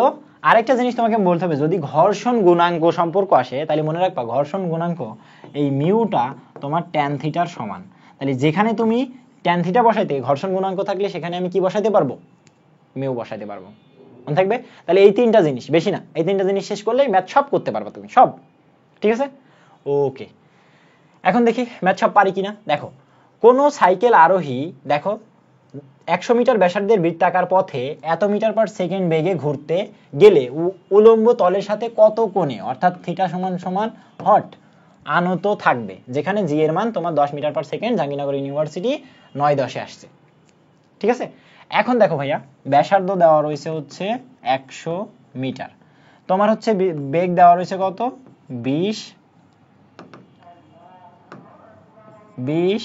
মিটার পার সেকেন্ড, ঠিক আছে? আচ্ছা আজান দিচ্ছে, তোমাদের জন্য 1 মিনিট বিরতি।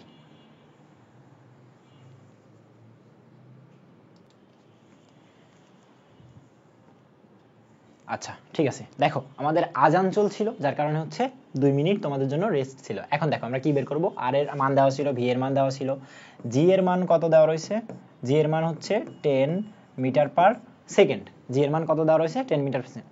আচ্ছা দেখো রেকর্ডিংটা হচ্ছে কিনা আরেকবার একটু দেখে আসি, হ্যাঁ, নাই দেখা যাচ্ছে সব কাটা যাবে। আচ্ছা হচ্ছে, এখন হচ্ছে দেখো আর ভি জি এবং থিটার মানটা তোমাকে বের করতে হবে। তাহলে তোমার এখান থেকে করণীয় কি ভাই?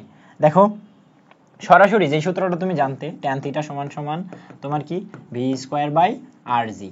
এখন আমার থিটার মান বের করা লাগবে, সো ভি স্কোয়ার বাই আর জি এটা আমরা যে করে হোক কেটে কুটে যে করে হোক বের করবো, তাই না? আর যদি এমন মনে হয় ট্যানের সরাসরি মানটা আসছে না, তো ওইভাবে ট্যান ইনভার্স আকারে রেখে দেবো, এটা নিয়ে কোনো প্যারা খাবা না, ঠিক আছে? সো ট্যান থিটা সমান সমান আগে বের করো। ভি স্কোয়ার বলতে কোনটা? এই যে 20 এর স্কোয়ার, 20 এর স্কোয়ার করলে কত হয়ে যায়? 400 হয়। আর এর মান কত? 100। 100 জি এর মান কত? আরো 10। তাহলে এইবার শুধুমাত্র একটু কাটবো, এই 10 10 10 10। তাহলে তুমি যদি এটারে আবার ইয়ে করো, মান বসাও, তাহলে কত আসে? 0.4। তাহলে ট্যান থিটা সমান সমান 0.4, অর্থাৎ থিটা সমান সমান কি হবে? Tan inverse 0.4। এইটা কারোরই জানা থাকবে না, ক্যালকুলেটরের সাহায্যেও বের করতে পারবা না, মানে ক্যালকুলেটর নাই তো আর কি করবা, তাই না? তাহলে এইভাবে দেখবা theta is equal two tan inverse something, tan inverse something, tan inverse something, এইভাবেই আছে এমসিকিউতে। এত ভয় পাওয়ার কোনো দরকার নেই যে যেই মানটা তুমি জানো না ক্যালকুলেটরের সাহায্যে লাগবেই, সেই মান সরাসরি তোমাকে বের করতে দিবে না, ট্যান ইনভার্স আকারেই থাকবে, ঠিক আছে? ওকে, তাহলে ভয় পাওয়ার কোনো কারণ নেই, শুধু আগাইতে থাকো ভাই। ওকে, এইবার আরেকটি ম্যাথ দেখো, এরপরে আর একটা ম্যাথই আছে, যেটা হচ্ছে রাজশাহী ইউনিভার্সিটিতে আসছে 9-10-এ, খুলনা ইউনিভার্সিটি আসছে 12-13-তে। এগুলো প্রত্যেক বছরই মনে করো রিপিট আসে, তবে যেগুলো তোলা থাকে তো ওইগুলো থাকেই, ঠিক আছে? এখন দেখো যে একটি রেলওয়ে ট্র্যাকের ভার কেন্দ্র রেল লাইনের লেভেল হতে এত মিটার উপরে, অর্থাৎ কতটুকু উঁচুতে আছে, অর্থাৎ এইচ এর মান দেওয়া রয়েছে 0.8 মিটার। যা যা দেওয়া আছে আমি সাথে সাথে তুলে ফেলবো, ঠিক আছে? এখন দেখো রেল লাইন দুইটির দূরত্ব 1 মিটার, অর্থাৎ রেল লাইনের যে পাতের প্রস্থ সেটা কত দেওয়া রয়েছে? x সমান সমান 1 মিটার প্রস্থের। এখন ট্র্যাকটি তোমার হচ্ছে 50 মিটার ব্যাসার্ধের ব্যাংকিংহীন, অর্থাৎ আর এর মান তোমার হচ্ছে কত? আর এর মান হচ্ছে 50 মিটার ব্যাসার্ধের ব্যাংকিংহীন বক্রপথে সর্বোচ্চ কত দ্রুতিতে, সর্বোচ্চ কত দ্রুতিতে, অর্থাৎ ভি সমান সমান কত নিরাপদে বাঁক নিতে পারবে, যেখানে তোমার জি এর মান দেওয়া রয়েছে কত? 10 মিটার পার সেকেন্ড স্কোয়ার। একটা জিনিস খেয়াল রাখো, তো এখান থেকে তুমি যেটা পাবা সেটা হচ্ছে ট্যান থিটা সমান সমান ভি স্কোয়ার বাই আর জি, আর এখান থেকে যেটা তুমি পাবা সাইন থিটা সমান সমান তোমার এইচ বাই এক্স। মনে রাখবা নিরাপদে বাঁক নিতে হলে এদের ব্যাংকিং কোণের সাথে এর ব্যাংকিং কোণে মিল থাকা লাগবে, সমান হইতে হবে, এর ব্যাংকিং কোণও যা হবে এর ব্যাংকিং কোণও তাই হবে, ঠিক আছে? তাহলে যদি এটা হয় তাহলে তুমি এখানে অতএব নিরাপদে বাঁক নিতে গেলে তুমি বলতে পারবা যে এইচ মানে সরি আগে এটা লিখবো, ভি স্কোয়ার বাই আর জিটা হবে তোমার এইচ বাই এক্স এর সমান। নিরাপদে বাঁক নিতে হলে এটা করা লাগবে ভি স্কোয়ার বাই আর জি সমান সমান এইচ বাই এক্স এর সমান। তাহলে তুমি কি করবে? এখান থেকে কিসের মান বের করবা? যে কোনে গেল কত দূরত্বে বাঁক নিতে হবে, অর্থাৎ ভি এর মান বের করবো। তাহলে ভিটা বের করে ফেলো, ভি সমান সমান রুট ওভার এইচ জি।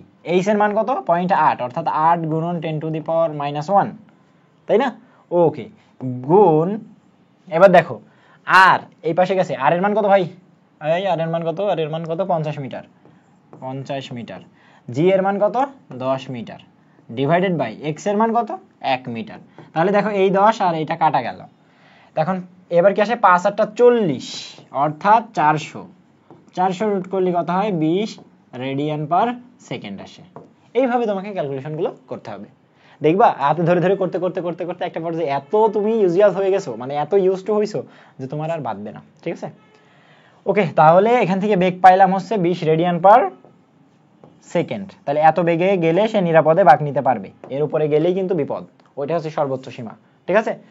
ওকে, লাস্ট ম্যাথ তোমাদের জন্য। লাস্ট ম্যাথ হচ্ছে 45। দেখো একজন বাইসাইকেল আরোহী সমতল বক্রপথে ভি বেগে ভ্রমণ করছে, মেনে নিলাম।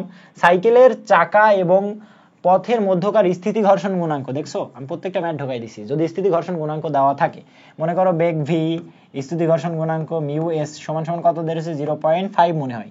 আচ্ছা 0.5কে আমরা ক্যালকুলেশনের সুবিধার্থে হাফ বানাই নিব, হাফ বানাই নিব, ঠিক আছে? এখন দেখো সাইকেলের উপর ক্রিয়ারত বল সমূহের নাম লিখো।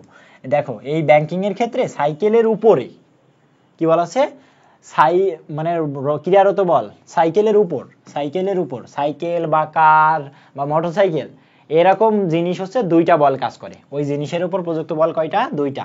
একটা হচ্ছে তোমার, দেখো খেয়াল রাখো, একটা হচ্ছে তোমার ঘর্ষণ বল। কি বলা হয়? ঘর্ষণ বল। এই ঘর্ষণ বলকেই তোমরা আবার এটা কি বলতে পারো, সেই ইয়ের বলটা, মানে প্রতিক্রিয়া বল বলতে পারো এটাকে, ঠিক আছে, ঘর্ষণ বল। আবার দ্বিতীয় যেই বলটা কাজ করে সেটা হচ্ছে উলম্ব প্রতিক্রিয়া বল আলাদা, উলম্ব প্রতিক্রিয়া বল। তাহলে এই দুইটা বল তোমার কাজ করবে, একটা হচ্ছে ঘর্ষণ বল আর একটা হচ্ছে উলম্ব প্রতিক্রিয়া বল। তাহলে সাইকেলের উপর দুইটা বল কাজ করবে, সাইকেলের নিচে কাজ করবে ঘর্ষণ বল, উপরে কাজ করবে উলম্ব প্রতিক্রিয়া বল, ঠিক আছে। তাহলে এই দুটো বল হচ্ছে তোমার সাইকেলের উপর কাজ করতেছে।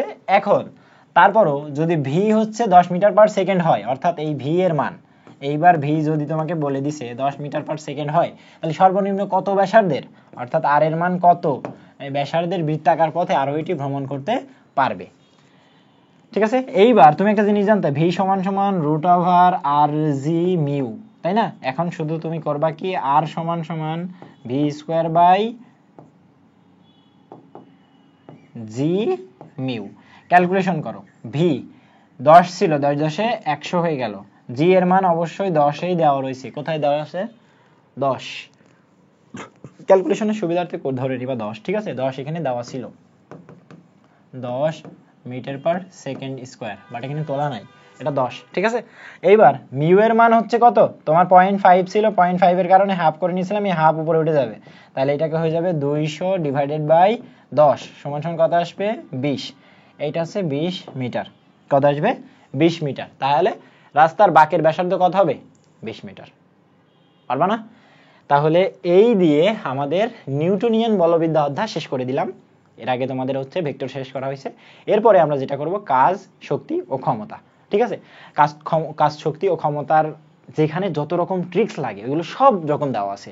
এবং একটা জিনিস মনে রাখবে, কাজ, ক্ষমতা, শক্তির ক্ষেত্রে তোমরা যে অধ্যায়গুলো করে আসছো যেভাবে, ওইভাবে কিন্তু অ্যাডমিশনে না, অ্যাডমিশনে অনেক অনেক ট্রিকি, ভিন্ন ভিন্ন ক্ষেত্রের কাজ বের করবো আমরা, ঠিক আছে।